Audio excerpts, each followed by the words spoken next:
അലൈക്കും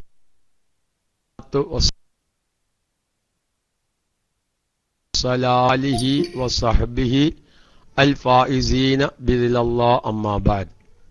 ആദരണീയരായ ഉസ്താദന്മാര്, സ്നേഹനിധികളായ സഹോദര സഹോദരിമാര്, പ്രത്യേകിച്ച് KMICയുടെ സമ്പത്തായ റേഡിയോ ശ്രോതാക്കള്, അല്ലാഹു തആല ഞാൻ ദുആ ചെയ്തതും പറഞ്ഞതും കേട്ടതും ഇനി പറയാൻ പോകുന്നതും കേൾക്കാൻ പോകുന്നതും എല്ലാം സ്വാലിഹായ അമലായി സ്വീകരിച്ച് ഇരുലോകത്തും സന്തോഷത്തിന്റെയും ഇസ്സത്തിന്റെയും ഖൈറിന്റെയും അഹ്ലുകാരായി ജീവിക്കാൻ അല്ലാഹു നമുക്കും നമ്മുടെ KMIC കുടുംബ മിത്രാദികൾക്കും നമുക്ക് ബന്ധപ്പെട്ടവർക്കും അല്ലാഹു ഭാഗ്യം പ്രദാനം ചെയ്യുമാറാവട്ടെ. ആദ്യമായി എൻ്റെ പ്രിയപ്പെട്ട സഹോദരിമാരോട് ഒരുപാട് സഹോദരിമാരുടെ ആവശ്യം പരിഗണിച്ച് ഹൈളുമായി ബന്ധപ്പെട്ട വിഷയം അരമണിക്കൂർ മാത്രമേ ഞാൻ പറയുകയുള്ളൂ. കാരണം ഒരുപാട് സഹോദരിമാര് വ്യക്തമായി എഴുതി വെക്കാനും ജീവിതത്തിൽ വലിയ ഒരു മാറ്റത്തിലേക്ക് ഞങ്ങൾക്കു കാരണമാകുന്നുണ്ട് എന്ന് സന്തോഷം അറിയിക്കുകയും ചെയ്ത അടിസ്ഥാനത്തിൽ ഞാൻ ഒരു മണിക്കൂർ ക്ലാസിന്റെ ടൈമുണ്ട് ഇൻഷാ അല്ലാഹ്. ഹൈളുമായി ബന്ധപ്പെട്ട മസ്അല അരമണിക്കൂർ മാത്രം. ആ അരമണിക്കൂർ നിങ്ങൾ ഇൻഷാ അല്ലാഹ് കഴിവിന്റെ പരമാവധി ഒരൊറ്റ മസ്അലയാണ് ഞാൻ ഇന്ന് ആ വിഷയത്തിൽ ചർച്ച ചെയ്യുന്നത്. ഒരുപാട് തെറ്റുധാരണകളും നമ്മുടെ ജീവിതത്തിൽ വന്നുകൊണ്ടിരിക്കുന്ന അല്ലെങ്കിൽ ഇനി വരാൻ പോകുന്ന അവസ്ഥകളിൽ നിന്ന് ഒരു പരിധിവരെ ഒരുപാട് എക്കാശക്കുകളിൽ നിന്ന് അല്ലെങ്കിൽ നൂലാമാലകളിൽ നിന്ന് നമുക്ക് ഒരു പരിധിവരെ ഒരു പരിഹാരം ലഭിക്കുന്ന ഒരു വിഷയം മാത്രമാണ് ഇൻഷാ അല്ലാഹ്. അത് നന്നായി എന്നൊക്കെ നമ്മുടെ മലേഷ്യക്കാരൊക്കെ അറിയിക്കുന്നുണ്ട്. ആ അരമണിക്കൂറിനു ശേഷം ഇൻഷാ അല്ലാഹ് നമുക്ക് വേണ്ടപ്പെട്ട മറ്റു ചില മസ്അലകളിലേക്കും നമുക്ക് പ്രവേശിക്കാം. അതിന്റെ മുന്നോടിയായി ഒരു കാര്യം ഞാൻ ഉണർത്തുന്നു. ലഅസ്തസ്ഹിലന്ന സഅബ ഔ ഉദ്രികൽ മുന ഫമൻ ഖാദത്തിൽ ആമാലു ഇല്ലാ ലിസ്വാബിരി. അത് വലിയ ഒരു ചിന്തയിലേക്ക്, വലിയ ഒരു ആശയത്തിലേക്ക് ആ ഒരു കവിത, ആ ഒരു ബൈത്ത് നമ്മെ ക്ഷണിക്കുകയാണ്. ലഅസ്തസ്ഹിലന്ന സഅബ, ഞെരുക്കമായ കാര്യങ്ങളെ ഞാൻ എളുപ്പമാവാൻ ശ്രമിക്കും. ഔ ഉദ്രികൽ മുന, മരണത്തെ ഞാൻ എത്തിക്കുന്നതുവരെ. എത്ര ഞെരുക്കമായ കാര്യങ്ങളാണെങ്കിലും, അത് പ്രവൃത്തിയിലാണെങ്കിലും വിജ്ഞാനത്തിലാണെങ്കിലും മറ്റു മേഖലകളിലൊക്കെയുമാണെങ്കിലും ഞെരുക്കമായ കാര്യത്തെ എന്റെ മരണം വരെ ഞാൻ അത് എളുപ്പമാക്കിയെടുക്കാനുള്ള ശ്രമങ്ങൾ നടത്തും. ഫമൻ ഖാദത്തിൽ ആമാലു ഇല്ലാ ലിസ്വാബിരി, ആഗ്രഹങ്ങൾ വഴിപ്പെടുകയില്ല, വയങ്ങുകയില്ല, അനുസരിക്കുകയില്ല. ഇല്ലാ ലിസ്വാബിരി, ക്ഷമാശീലർക്കല്ലാതെ. നല്ലോണം ക്ഷമിക്കാൻ സാധിക്കുന്നവർക്ക് അവനവന്റെ ആഗ്രഹങ്ങൾ പൂർത്തീകരിക്കാൻ സാധിക്കുകയുള്ളൂ. അതുകൊണ്ട് നമ്മുടെ ഭൗതികമായ വിജയമാണെങ്കിലും പാരത്രികമായ വിജയമാണെങ്കിലും വിജയം ആരു ലക്ഷ്യം വെക്കുന്നുവോ ആ വിജയത്തിലേക്ക് എത്താൻ നല്ലോണം അധ്വാനിക്കേണ്ടി വരും. നമ്മുടെ ആഖിറത്തിലെ വിജയത്തിലെ ഏറ്റവും മർമ്മപ്രധാനമാണല്ലോ നിസ്കാരം, അല്ലെ? അവ്വലു മാ യുഹാസബു ബിഹിൽ അബ്ദു യൗമൽ ഖിയാമത്തി അസ്സലാഹ് ഔ കമാ ഖാൽ. ഖിയാമത്ത് നാളിൽ ഒരു മനുഷ്യനോട്, ഒരു അടിമയോട് ആദ്യമായി ചോദിക്കപ്പെടുന്നത് നിസ്കാരത്തെക്കുറിച്ചാണ്. പ്രവൃത്തിപരമായ കാര്യങ്ങളിൽ, വിശ്വാസപരമായ കാര്യങ്ങളിൽ അല്ല. ആ നിസ്കാരം ഒരു വഖത്ത് നഷ്ടപ്പെട്ടാൽ അതിന്റെ ഗൗരവം നമുക്കെല്ലാവർക്കും അറിയാം. അതുകൊണ്ട് എന്റെ ജീവിതത്തിൽ അല്ലാഹുവേ ഇനി ഒരു വഖത്ത് നിസ്കാരം ഖളാ ആകുന്ന അവസ്ഥയും രുത് ഹറാമായ സമയത്ത് എന്റെ ഒരു വഖ്ത് നിസ്കാരം സംഭവിക്കാനും പാടില്ല. അത് നമ്മുടെ വലിയ ആഖിറത്തിലെ വിജയത്തിലെ വലിയ ഒരു വിഷയമാണ്. അതുകൊണ്ട് തന്നെ ഇസ്ലാമിക കർമ്മശാസ്ത്രത്തിൽ സങ്കീർണമെന്ന് പറഞ്ഞാൽ ഇത്ര സങ്കീർണമായ ഒരു വിഷയം ഇസ്ലാമിക കർമ്മശാസ്ത്രത്തിൽ മറ്റൊരു വിഷയമില്ല സ്ത്രീകളുമായി ബന്ധപ്പെട്ട രക്തങ്ങളുടെ നിയമങ്ങളിൽ. അപ്പൊ അതുകൊണ്ട് വളരെ പ്രയാസം നല്ലോണം ആലോചിച്ച് ഞാൻ പറയുന്ന ഉദാഹരണങ്ങൾ വെച്ച് കുറെ ഉദാഹരണങ്ങൾ നിങ്ങളുടെ വകയായി ഉണ്ടാക്കി എന്നിട്ട് ഞാൻ പറയുന്നത് ആസ്പദമാക്കി നിങ്ങൾക്കുണ്ടാകുന്നതിന് വിധികൾ കണ്ടെത്താനും എന്നിട്ടും നിങ്ങൾക്ക് മനസ്സിലാകുന്നില്ലെങ്കിൽ പറ്റാവുന്ന സമയത്ത് പറ്റുന്നവരോട് പറ്റാവുന്ന രൂപത്തിൽ ചോദിച്ചു മനസ്സിലാക്കണം. അള്ളാഹു തൗഫീഖിനെ പ്രദാനം ചെയ്യുമാറാവട്ടെ. ഞാൻ സാന്ദർഭികമായി ഒരു കാര്യം ഉണർത്തുന്നു. നമ്മുടെ ഖലീൽ നീരോലി എന്ന ഐഡിയയിൽ നമ്മുടെ ക്ലാസ് റൂമിനെ എപ്പോഴും സജീവമാക്കുന്ന ഒരു ഐഡിയയാണ് ഖലീൽ നീരോലി. അദ്ദേഹം ഇന്നലെ രാത്രി എനിക്ക് വിളിച്ചിട്ട് ഒരു സന്തോഷം അറിയിച്ചു. അദ്ദേഹം സിറാജുൽ ഹുദ ദഅ്വാ കോളേജ് വിദ്യാർത്ഥിയാണ്. അല്ലാഹു ദീനീ രംഗത്ത് പ്രവർത്തിക്കാനും സുന്നത്ത് ജമാഅത്തിന് വേണ്ടി പ്രവർത്തിക്കുവാനും ആരോഗ്യവും ആഫിയത്തും നൽകുമാറാവട്ടെ. അദ്ദേഹത്തിന്റെ വീട്ടിൽ മിഞ്ഞാനേറ്റ ഈ ക്ലാസ് കേൾക്കാൻ ഒരുപാട് സഹോദരിമാർ ഒരുമിച്ചുകൂടി. ആ കേട്ട സഹോദരിമാരൊക്കെയും അവർക്ക് ഒരുപാട് സംശയങ്ങളുണ്ട്. ഇത് തീർക്കാൻ എന്തു മാർഗം, ഞങ്ങൾക്ക് മൈക്കെടുത്ത് ചോദിക്കാൻ പറ്റുമോ എന്നൊക്കെയും നമ്മുടെ ഖലീൽ നീരോലിയോട് ചോദിച്ചത്രേ. അദ്ദേഹം പറഞ്ഞു അത് ഏതായാലും KMIC-യിൽ നടക്കൂല. സാന്ദർഭികമായി അങ്ങനെ പലർക്കും ആഗ്രഹമുണ്ട് KMIC-യിൽ മൈക്കെടുക്കാൻ. ഞാനും കരീം ഉസ്താദും ഷൗക്കത്ത് സഖാഫി എന്നുള്ള കാലത്തോളം ആരും അതിന് മെനക്കെടണ്ട എന്ന് എല്ലാവരോടും സാന്ദർഭികമായി അറിയിക്കുന്നു. അതുകൊണ്ട് ഞാൻ എൻ്റെ പ്രിയപ്പെട്ട ശബ്ദം ശ്രവിക്കുന്ന സഹോദരിമാരോട് എല്ലാവരോടും പറയുന്നു, നിങ്ങളൊരു കാര്യം ചെയ്യൂ. നിങ്ങൾക്കുള്ള സംശയം വിശദമായി ഒരു കടലാസിൽ എഴുതി നമ്മുടെ KMIC-യിലുള്ള പ്രവർത്തകരുമായി ബന്ധപ്പെട്ടവർക്ക് നിങ്ങൾ എത്തിക്കുക. അവർ അത് ഇൻഷാ അല്ലാഹ് വ്യക്തമായി എഴുതി PM-ലൂടെയോ അതല്ലെങ്കിൽ ഇൻഷാ അല്ലാഹ് പറ്റാവുന്ന മറ്റേതെങ്കിലും മാർഗത്തിലൂടെയോ അറിയിക്കും. അതുകൊണ്ടുള്ള ഉപകാരം, ചോദ്യങ്ങൾ വരുമ്പോൾ നമുക്കതിന് ഉത്തരങ്ങൾ പറയുമ്പോൾ ഒരുപാട് വ്യക്തികൾക്ക് അത് ഉപകരിക്കുമല്ലോ ചോദ്യോത്തരങ്ങൾ.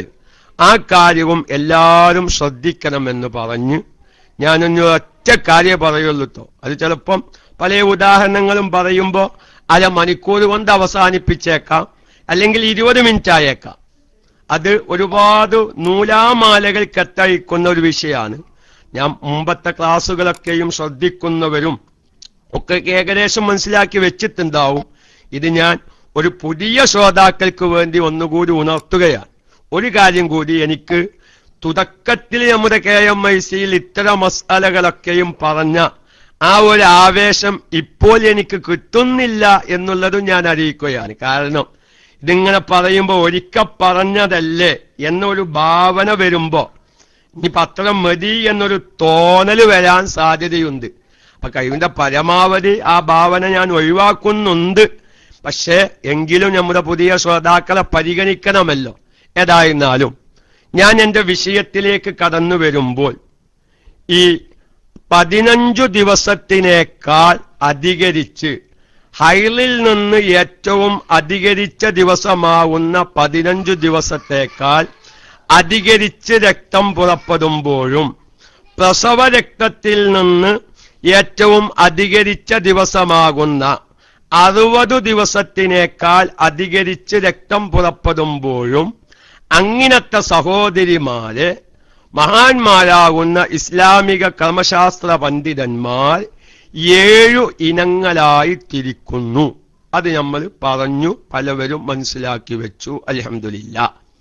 ഈ 7 ഇനങ്ങളെ വേർതിരിച്ചു മനസ്സിലാക്കുന്ന കൂട്ടത്തിൽ ഈ 15 ദിവസത്തേക്കാൾ അധികരിച്ചു പുറപ്പെടുന്ന രക്തവും 60 ദിവസത്തിനേക്കാൾ അധികരിച്ചു പുറപ്പെടുന്ന രക്തവും തമ്മിൽ വേർതിരിച്ചറിയാനുള്ള മാനദണ്ഡം അഥവാ ശക്തി കൂടിയ രക്തം ഏത്, ശക്തി കുറഞ്ഞ രക്തം ഏത് എന്ന് വേർതിരിച്ചറിയാൻ സാധിക്കുന്ന സ്ത്രീയാണെങ്കിൽ ഈ സന്ദർഭങ്ങളിൽ ശക്തി കൂടിയത് ഹൈളും ശക്തി കുറഞ്ഞത് ഇസ്തിഹാലത്തുമായി തീരുമാനിച്ച് ശക്തി കൂടിയത് ഹൈലാണെന്ന് വെക്കുമ്പോൾ ആ സമയത്ത് ഹറാമായ കാര്യങ്ങളൊക്കെയും ഉപേക്ഷിച്ച് ജീവിക്കുകയും ശക്തി കുറഞ്ഞത് ഇസ്തിഹാലത്താണെന്ന് വെക്കുമ്പോൾ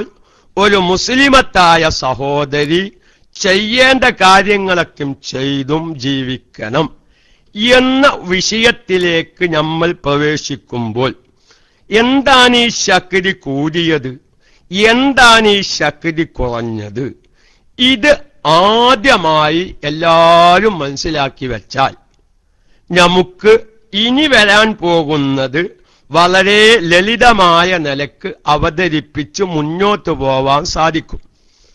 അതുകൊണ്ട് എന്റെ പ്രിയപ്പെട്ട സഹോദരിമാരോട് ഞാൻ ഇന്ന് എന്താണ് ഈ ശക്തി കൂടിയ രക്തം, എന്താണ് ശക്തി കുറഞ്ഞ രക്തം, അത് എങ്ങനെയാണ് വേർതിരിച്ചു മനസ്സിലാക്കുക എന്ന വിഷയം മാത്രം പറഞ്ഞു ഇൻഷാ അല്ലാഹ് ഇന്നത്തെ ഈ പ്രത്യേകമായ വിഷയത്തിലുള്ള ചർച്ച ഞാൻ അവസാനിപ്പിക്കുന്നതാണ്.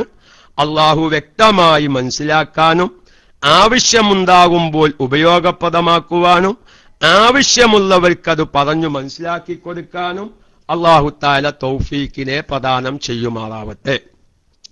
ഈ വിഷയത്തിലേക്ക് കടക്കുമ്പോൾ എന്റെ പ്രിയപ്പെട്ട സഹോദരിമാർ ആദ്യമായി മനസ്സിലാക്കേണ്ടത് ഹൈളു രക്തം 5 നിറത്തിൽ പുറപ്പെടാം.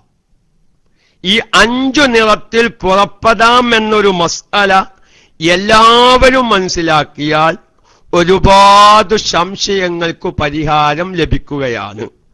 ഞാൻ ഈ വിഷയവുമായി ബന്ധപ്പെടുന്ന ഒരു വ്യക്തി എന്ന നിലക്ക് എന്നോട് ചോദിച്ചവരുടെ അനുഭവം വെച്ച ഒരു കാര്യം ഞാൻ വിളിക്കുകയാണ്. എനിക്ക് സഹോദരി വിളിച്ചു, ഞാൻ ആ സഹോദരിക്ക് വേണ്ടി മഹദിയുടെ ഭർത്താവാണ് വിളിച്ചത്. ആ സഹോദരിയുടെ അവസ്ഥ എന്താണെന്ന് അറിയുമോ? ഈ ഒരു അവസ്ഥയുള്ള ഏതെങ്കിലും ശ്രോതാക്കളായ സഹോദരിമാർ, അതുപോലെ തന്നെ ശ്രോതാക്കളായ സഹോദരന്മാരുടെ ഭാര്യന്മാർക്കുണ്ടെങ്കിൽ ആ ഒരു ഇഷ്കാലും തീരും. അതായത് ആ ഒരു സഹോദരിയുടെ അവസ്ഥ 4 ദിവസം സാധാരണ ചുവന്ന നിറത്തിലാണ് രക്തം വരാറുള്ളത്. പിന്നീട് 2 ദിവസം മഞ്ഞ നിറത്തിൽ, ലജ്ജ കൂടാതെ പറയണല്ലോ മസ്അല തിരിയാൻ, കോഴിമുതുകയുടെ ഉൾഭാഗത്തുള്ള മഞ്ഞ രൂപത്തിലുള്ള ഒരു മഞ്ഞ നിറം കാണുമല്ലോ, അല്ല കോഴിമുതുകയുടെ എന്താണ് കരൂൻ, എന്താണ് ഇതിന് പറയാനറിയില്ല, ആ ഒരു മഞ്ഞ, അതേ രൂപത്തിലുള്ള രക്തം, മഞ്ഞ നിറത്തിലുള്ള രക്തം പുറപ്പെടുന്നു. കുറെ കാലമായി ആ സ്ത്രീ വിഷമിക്കുന്ന അല്ലെങ്കിൽ നൂലാമാലയായി കരുതിയിരുന്ന ഒരു കാര്യം. സാധുവായ ഞാനുമായി ബന്ധപ്പെട്ട ഉസ്താദെ എന്താണ് ഇത് രോഗാണോ അതല്ല വേറെന്തെങ്കിലും ആണോ? ഞാൻ തീർത്തു പറഞ്ഞു, ആ കാണുന്നത് ഹൈളാകുന്നു. നിങ്ങളുടെ ഹൈള് രക്തം 6 ദിവസമാകുന്നു. പക്ഷേ ഹൈളു രക്തം 4 ദിവസം എന്തായി? ചുവപ്പും 2 ദിവസം മഞ്ഞയുമായി. എന്താ ഞാനിത് പറയാൻ കാരണം? ഇങ്ങനത്തെ അനുഭവമുള്ള ഒരുപാട് സഹോദരിമാരുണ്ട്. ഇങ്ങനെ കാണുമ്പോൾ ഇതിപ്പെന്താ, ഇത് ഹൈളാണോ എന്ന് തെറ്റിദ്ധരിച്ച് ചിലപ്പം നിസ്കരിക്കുന്നവരും നിസ്കരിക്കാത്തവരും പെട്ടെന്ന് ഡോക്ടർമാരെ കണ്ട് എന്തൊക്കെയോ ചെയ്യുന്നവരൊക്കെയുമുണ്ട്. ഞാൻ ഡോക്ടർമാരെ കാണണ്ടേന്നൊന്നല്ല ഞാൻ പറയുന്നത്, ഞാൻ ഇസ്ലാമിക നിയമമാണ് ഇപ്പോൾ പറയുന്നത്. ഈ ഒരു വിഷയം നിങ്ങൾക്കൊന്നുകൂടി മനസ്സിലാവാനും ഒരു മഹാന്റെ ചരിത്രം എന്ന നിലക്ക് ഞാൻ KMIC-യിൽ മുമ്പ് പറഞ്ഞിട്ടുണ്ട്. എങ്കിലും സാന്ദർഭികമായി ഉണർത്തട്ടെ. ഈ ഹൈള് രക്തത്തിന്റെ നിറങ്ങൾ മനസ്സിലാക്കിയാൽ തന്നെ ഒരുപാട് നൂലാമാലകൾ നമുക്ക് കത്തഴിഞ്ഞു പോകുമെന്ന പ്രതീക്ഷ എനിക്കുണ്ട്. ഞാൻ അത് കിതാബിൽ കണ്ടതല്ല, വിശ്വാസയോഗ്യമായ ഒരു വ്യക്തിയുടെ ലേഖനത്തിൽ നിന്ന് വായിച്ചതാണ്. എവിടെയാണ് ഞാൻ ഈ പറയാൻ പോകുന്ന ചരിത്രം എന്ന് ഞാൻ കിതാബിൽ കണ്ടിട്ടില്ല. പക്ഷെ എനിക്ക് വിശ്വാസയോഗ്യമായ ഒരു വ്യക്തിയുടെ ലേഖനത്തിൽ നിന്ന് ഞാൻ വായിച്ചതാണ്. മഹാനായ അബൂ ഹനീഫ ഇമാം റഹ്മത്തുള്ളാഹി അലൈഹി. അബൂ ഹനീഫ ഇമാം റഹ്മത്തുള്ളാഹി അലൈഹി ദർസ് നടത്തിക്കൊണ്ടിരിക്കുമ്പോൾ അതാ ഒരു സ്ത്രീ വരുന്നു. ആ സ്ത്രീയുടെ കൈവശം ഒരു ആപ്പിളുണ്ട്. ഈ ആപ്പിൾ മഹാനായ അബൂ ഹനീഫ ഇമാമിന്റെ കൈവശം കൊടുത്തു. മഹാനായ അബൂ ഹനീഫ ഇമാം ഈ ആപ്പിളിലേക്ക് പല പ്രാവശ്യം തിരിച്ചും മറിച്ചും നോക്കി. എന്നിട്ട് മഹാനായ അബൂ ഹനീഫ ഇമാം റഹ്മത്തുള്ളാഹി അലൈഹി തന്റെ കൈവശമുള്ള ഒരു കത്തിയെടുത്ത് ഈ ആപ്പിൾ 2 കഷ്ണമാക്കി ആപ്പിളിന്റെ ഉൾഭാഗത്തുള്ള വെള്ള നിറം കാണിച്ചു കൊടുത്തു. അത് കണ്ടു സന്തോഷത്തോടു കൂടെ ആ സഹോദരി തിരിച്ചു പോകും ചെയ്തു.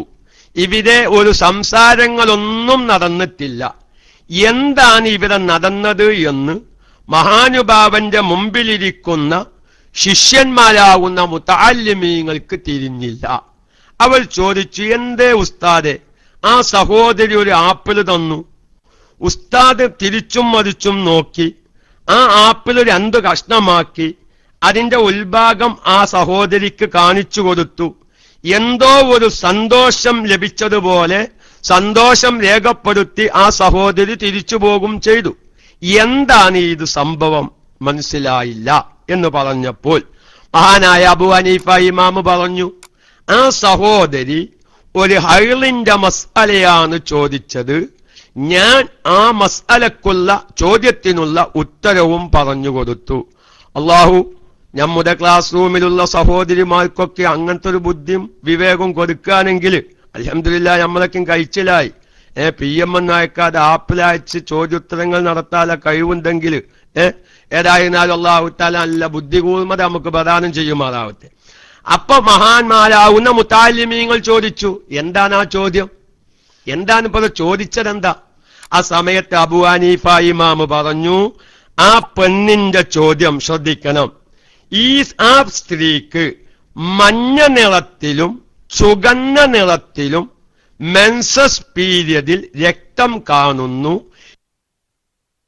2 രക്തമാണോ ഹൈളാണോ, അതല്ല ഇതിൽ നിന്ന് ഏതെങ്കിലും 1 മാത്രമാണോ ഹൈള്? ഇതാണ് എന്നോട് ചോദിച്ചത്.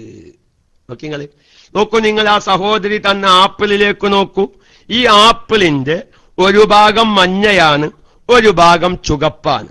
ഈ 2 നിറത്തിലും ഈ സഹോദരിക്ക് മെൻസസ് പീരിയഡിൽ ആർത്തവ സമയത്ത് രക്തം കാണുന്നുണ്ട്. ഇത് 2 ഹൈളാണോ, ഏതെങ്കിലും ഒരു രക്തം മാത്രമാണോ ഹൈള്? ഇതാണ് ആ സഹോദരി എന്നോട് ചോദിച്ചത്. ഞാൻ അത് 2 ഹൈളാണ്, അഥവാ ഈ 2 രക്തത്തിൽ നിന്നും പൂർണ്ണമായും നിന്റെ ഗുഹ്യസ്ഥാനം ഈ ആപ്പിളിന്റെ ഉൾഭാഗം വെളുത്തതുപോലെ പരിപൂർണമായും രക്തത്തിൽ നിന്ന് ആയാൽ മാത്രമേ മെൻസസ് പീരിയഡ് അവസാനിച്ചതായി പരിഗണിക്കുകയുള്ളൂ എന്ന് ഞാൻ അതിന് മറുപടിയും കൊടുത്തു. നോക്കി നിങ്ങൾ, എന്താണ് ഇപ്പൊ നമുക്ക് ഈ ചരിത്രത്തിൽ നിന്ന് മനസ്സിലാകുന്നത്? പ്രിയപ്പെട്ട സഹോദര സഹോദരിമാരെ, ഈ ഹൈളു രക്തം മഞ്ഞ നിറത്തിൽ വരാം. എന്നാൽ ശാഫിഈ മദ്ഹബിലെ ഗ്രന്ഥങ്ങൾ പ്രകാരം 5 നിറത്തിൽ ഹൈളു രക്തം പുറപ്പെടാം. എല്ലാം ശ്രദ്ധിക്കണം. എല്ലാ മാസവും സാധാ ചുവന്ന നിറത്തിൽ രക്തം വരുന്ന ഒരു സഹോദരിക്ക് ഒരു മാസം സാധാരണ മെൻസസ് പീരിയഡ് സമയത്ത് സുബ്ഹാനല്ലാഹ് ഒരു മഞ്ഞ നിറത്തിൽ രക്തം വരുന്നു. ഇന്റെ സഹോദരിമാര് ബേജാറാവണ്ട. സഹോദരിമാര് യാതൊരു ബേജാറും ആ വിഷയത്തിൽ കരുതണ്ട, അത് ഹൈളായിരിക്കും.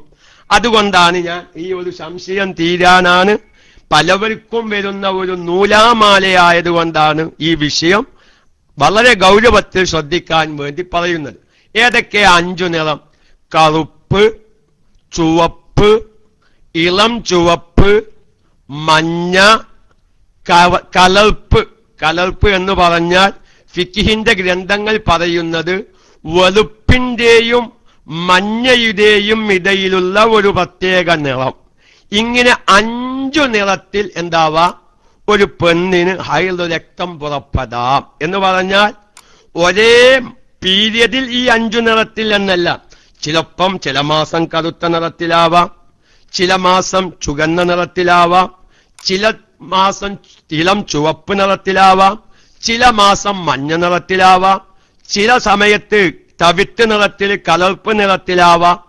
അപ്പൊ അതുകൊണ്ട് ചില മാസങ്ങളിൽ എത്രയോ 4ഉം 5ഉം 7ഉം 8ഉം അല്ലെങ്കിൽ ഒരു 35-40 വയസ്സുവരെ സാധാ ചുവന്ന നിറത്തിൽ മെൻസസ് പീരിയഡ് ഉണ്ടായിരുന്ന ഒരു സഹോദരിക്ക് അതിന് വിപരീതമായി ഈ 5 നിറങ്ങളിൽ നിന്ന് ഏതെങ്കിലും ഒരു നിറത്തിൽ ഒരു രക്തം കണ്ടാൽ അത് ഹൈളല്ല എന്ന് വിചാരിച്ച് കാര്യങ്ങൾ മാറ്റി ചെയ്യണ്ട എന്ന ബോധം എന്റെ പ്രിയപ്പെട്ട സഹോദരിമാരെ ഞാൻ പ്രത്യേകം അറിയിക്കുകയാണ്. അപ്പൊ നമ്മൾ ഇതുവരെ പറഞ്ഞത് ആകത്തുക എന്താണ്? ഒരു സഹോദരിക്ക് പുറപ്പെടുന്ന മെൻസസ് പീരിയഡിലുള്ള രക്തം 5 നിറങ്ങളിലായി പുറപ്പെടാം. 5 നിറത്തിലും ഒരു ആഴ്ച പുറപ്പെടും എന്നല്ല, അങ്ങനെ ആരും തെറ്റിദ്ധരിക്കരുത്. ഈ 5ആൽ ഒരു നിറത്തിലാവാം. ഒന്നിരിക്കൽ കറുപ്പ് നിറത്തിൽ തനിച്ച ആ രക്തത്തിന് ശക്തി കൂടുമ്പോഴാണ് കറുപ്പ് നിറം കാണുക, അല്ലെ? അപ്പൊ കറുപ്പ്, ചുവപ്പ്, ഇളം ചുവപ്പ്, മഞ്ഞ, കലർപ്പ്, ഇങ്ങനെ 5 നിറത്തിൽ വരാം. ഈ 5 നിറങ്ങളിൽ നിന്നു തന്നെ ഓരോന്നും വാസനയുള്ള രൂപത്തിൽ പുറപ്പെടാം. അപ്പൊ തന്നെ ആയി 10 കോലായി. അപ്പൊ ഒരു പെണ്ണിന് അയിലരക്തം പുറപ്പെടുന്ന കോലം 10 കോലത്തിൽ പുറപ്പെടാമെന്ന് വന്നു, അല്ലെ? 5 നിറം. ആ 5 നിറത്തിൽ നിന്ന് ഓരോ നിറവും വാസനയുള്ളതായി പുറപ്പെടാം. അപ്പൊ തന്നെ നമുക്ക് അതിൽ നിന്ന് എന്തു കിട്ടി? 10 കോലത്തിൽ ഒരു പെണ്ണിന് അയിലരക്തം പുറപ്പെടാമെന്ന് കിട്ടി. നല്ലോണം മനസ്സിലാക്കണട്ടോ. നമ്മൾ ശക്തി കൂടിയതും ശക്തി കുറഞ്ഞതും വേർതിരിക്കാൻ പോവുക. അവിടെ വെച്ച് അന്തം വിട്ട് ഇങ്ങനെ ഇരുന്നാല് അവിടെ വെച്ചത് തിരിയിലെ 5 അപ്പൊ 10ആയി. ഇനി ഈ ഇതിൽ നിന്ന് ഓരോന്നും കട്ടിയുള്ളതായിട്ടും കട്ടി കുറഞ്ഞതായിട്ടും പുറപ്പെടാം. അപ്പൊ എത്രയായി? ഏകദേശം 40ന്റെ അങ്ങത്തെത്തി, അല്ലെ? 10ൽ നിന്ന് ഓരോന്നും കട്ടി കൂടിയതും കട്ടി കുറഞ്ഞതും, അതുപോലെ തന്നെ വാസനയുള്ളതും വാസനയില്ലാതെയും അങ്ങനെയാവാം. ഇനി ഇവയിൽ നിന്ന് ഓരോന്നും എന്താവാം? വാസനയുമുണ്ട്, കട്ടിയുമുണ്ട്, ദുർഗന്ധവുമുണ്ട്, ഇങ്ങനൊക്കെയുമാവാം. ഇങ്ങനെ കണക്കിങ്ങനെ അങ്ങോട്ട് കൂട്ടിയെടുത്താൽ ഏകദേശം 1024 രൂപത്തിൽ, മനസ്സിലായോ? ഞാൻ അത് 1024 രൂപം എങ്ങനെ വരുന്നു അത് വിശദീകരിക്കാൻ നിന്നാല് ഇന്ന് KMIC ഹദ്ദാദിന്റെ സമയാവോളം മൈക്കൊക്കെ തരേണ്ടി വരും. ഇപ്പൊ ഏതായാലും നടക്കൂലല്ലോ. അപ്പൊ അതുകൊണ്ട് ഞാൻ പറയുന്നു, ഇങ്ങനെ 5 നിറം, 5 നിറത്തിൽ നിന്ന് ഓരോന്നും വാസനയുള്ള രൂപത്തില്, ഓരോന്നും വാസനയില്ലാത്ത രൂപത്തില്, ഓരോന്നും കട്ടിയുള്ള രൂപത്തില്, ഓരോന്നും കട്ടിയില്ലാത്ത രൂപത്തില്, കട്ടിയുള്ളതോട് കൂടെ വാസനയുള്ളതോടുള്ള രൂപത്തില് ഇങ്ങനെ ആവാം. ഇങ്ങനെ ആയി അവസാനം ആകെ പെരുക്കി കൂട്ടിയാൽ 1024 കോലത്തിൽ ഒരു പെണ്ണിൽ നിന്ന് ഹൈല് രക്തം പുറപ്പെടാം എന്ന് ഷറുഖാവി, അതുപോലെ തന്നെ ജമൽ, അതുപോലെ തന്നെ ബുജൈരിമി പോലത്ത ഫിഖിന്റെ ഗ്രന്ഥങ്ങളൊക്കെയും നോക്കിയാൽ കാണാം. ഇത് മനസ്സിലായല്ലോ? ഇനി ഞാൻ ചിന്തിക്കേണ്ടതെന്താ? അപ്പൊ നമ്മൾ ആദ്യം പറഞ്ഞതിൽ ശക്തി കൂടിയത് ഹൈലും ശക്തി കുറഞ്ഞത് എന്തും ഇസ്തിഹാലത്തുമായി തീരുമാനിക്കേണ്ട രൂപം പറഞ്ഞല്ലോ. ഇവിടെ കറുപ്പും ചുവപ്പും നോക്കുകയാണെങ്കിൽ, ഞാൻ അതിന്റെ ഉദാഹരണം പറയുമ്പോൾ നിങ്ങൾക്ക് തിരിത്തോ, ഈ രണ്ടു രക്തം എടുക്കുക. കറുപ്പ് നിറത്തിലുള്ള രക്തവും ചുവപ്പ് നിറത്തിലുള്ള രക്തവും നോക്കിയാൽ കറുപ്പ് രക്തമാണ് ശക്തി കൂടിയത്. എന്താ, ഞാൻ ഒന്നുകൂടി അതിന്റെ ഇടയിൽ ഒരു പോയിന്റ് പറയാൻ. ഈ ശക്തി കൂടിയത് എന്ന് പറയുമ്പോ ചില സാധാരണക്കാരെന്ത് മനസ്സിലാക്കും? തോന പോരുന്ന രക്തം, കുറച്ചു പോരുന്ന രക്തം. അങ്ങനെയല്ല. നമ്മൾ പറയാ നല്ല ശക്തിയിലാണ് വള്ളം വരുന്നത്, അല്ലെങ്കിൽ ആ തേപ്പ് കൂടെ വള്ളം വരുന്നത് ഒരു ശക്തി പോരാ എന്നല്ല. ആ ശക്തിയല്ലത്. അധികരിച്ചു പോരുക അല്ലെങ്കിൽ കുറഞ്ഞു പോരുക, ആ മയനാക്കുള്ള ശക്തിയും അശക്തിയും അല്ല. പിന്നെന്താണ്? നിറവ്യത്യാസം നോക്കി, വാസന വ്യത്യാസം നോക്കി, കറ്റ് വ്യത്യാസം നോക്കിയിട്ടാണ് ഈ രക്തങ്ങളുടെ ഇടയിൽ ശക്തി കൂടിയതും ശക്തി കുറഞ്ഞതും തീരുമാനിക്കേണ്ടത്. ആ നിലക്ക് പറയുമ്പോൾ എന്തായി? കറുപ്പ് രക്തവും ചുവന്ന രക്തവും നോക്കി, കറുപ്പ് രക്തവും ചുവന്ന രക്തവും നോക്കുമ്പോൾ കറുപ്പ് രക്തം ശക്തി കൂടിയതാണ്, ചുവപ്പ് രക്തം എന്താകുന്നു? ശക്തി കുറഞ്ഞതാകുന്നു. മനസ്സിലായോ?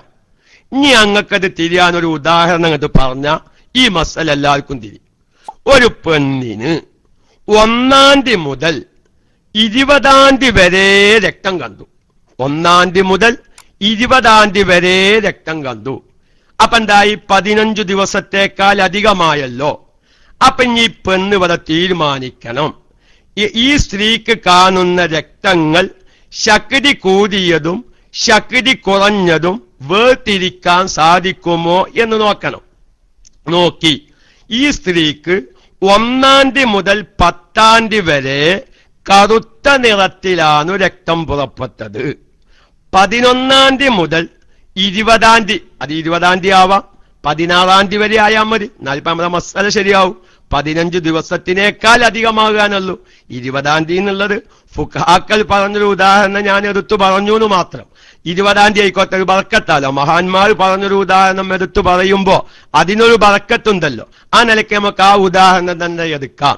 1-ാം തീയതി മുതൽ 10-ാം തീയതി വരെ ഒരു സ്ത്രീക്ക് കറുത്ത നിറത്തിലും 11-ാം തീയതി മുതൽ 20-ാം തീയതി വരെ സാധാ ചുവന്ന നിറത്തിലുമാണ് രക്തം കണ്ടത്.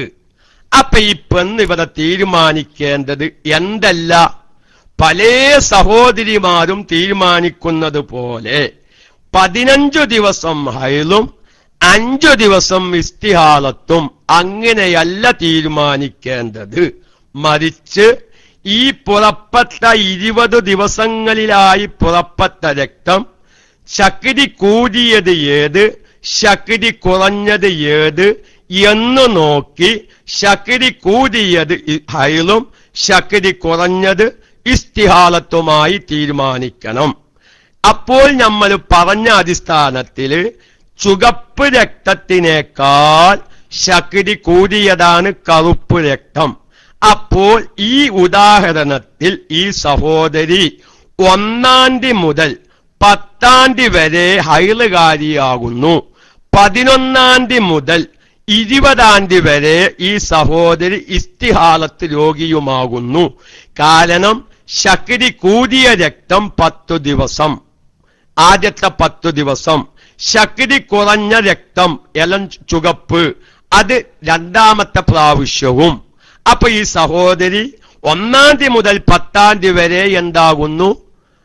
ഹൈലുകാരിയും 11-ാം തീയതി മുതൽ 20-ാം തീയതി വരെ ഇസ്തിഹാലത്തുകാരിയുമാകുന്നു.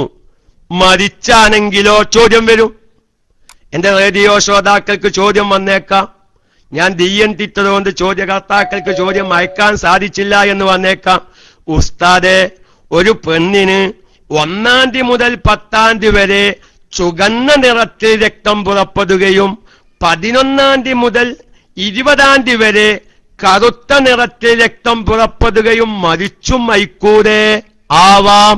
ഫുഖാക്കൾ പറയുന്നു, അങ്ങനെ വരുന്ന കോലത്തിൽ 1-ാം തീയതി മുതൽ 10-ാം തീയതി വരെ പെണ്ണ് ഇസ്തിഹാലത്തുകാരിയും 11-ാം തീയതി മുതൽ 20-ാം തീയതി വരെ ആ സ്ത്രീ ആരുമാകുന്നു?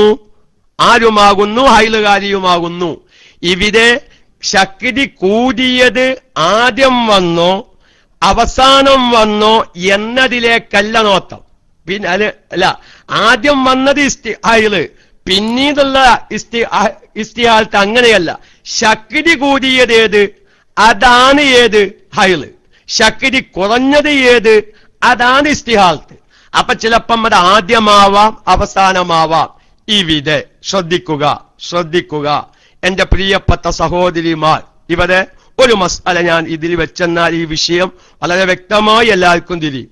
ഒരു സ്ത്രീയുടെ ജീവിതത്തിൽ ആദ്യമായി രക്തം കാണുകയാണ് എന്ന് നിങ്ങൾ വെക്കുക. ഒരു പെൺകുട്ടിക്ക് ആദ്യമായി രക്തം കാണുക. ആ കാണുന്ന തുടക്കം മുതൽ 1 മുതൽ 10 വരെ ഈ സ്ത്രീക്ക് ചുവന്ന നിറത്തിൽ രക്തം പുറപ്പെട്ടു. ഇനിയോ 11 മുതൽ 16 വരെ, 20 പോകട്ടെ, 16 വരെ കറുത്ത നിറത്തിലും രക്തം പുറപ്പെട്ടു. എന്നാ ഇവിടുത്തെ വിധി എന്താണെന്നറിയുമോ? ഈ പെണ്ണിന് ആദ്യമായി രക്തം പുറപ്പെടുകയാണ്. അപ്പൊ ആ പെണ്ണ് എന്തു ചെയ്യണം? 1 മുതൽ, ഒരു മാസത്തിൽ 1 നമുക്ക് എളുപ്പം റൗണ്ടായുള്ള തീയതി പറയുമ്പോൾ മനസ്സിലാക്കാൻ എളുപ്പമാണല്ലോ. 1 മുതൽ 10 വരെ ഇങ്ങനെ രക്തം കണ്ടു, ആ ചുവന്ന നിറത്തിലാണ്. ആ പെണ്ണ് എന്തു വേണം? 15 ദിവസം വരെ പ്രതീക്ഷിക്കണം. കാരണം ആദ്യമായിട്ട് രക്തം ഉണ്ടാവുകയാണല്ലോ. അപ്പൊ അക്സറുൽ ഹൈളാകുന്ന 15 ദിവസം വരെ ആ പെൺകുട്ടി എന്തു വേണം? പ്രതീക്ഷിക്കണം. ഇത് 15 ദിവസം ആയിരിക്കും എന്റെ മെൻസസ് പീരിയഡ്. ഇത് മുന്നേ ഉണ്ടായി പരിചയം ഇല്ലല്ലോ. അപ്പൊ 15 ദിവസം വരെ പ്രതീക്ഷിക്കുക.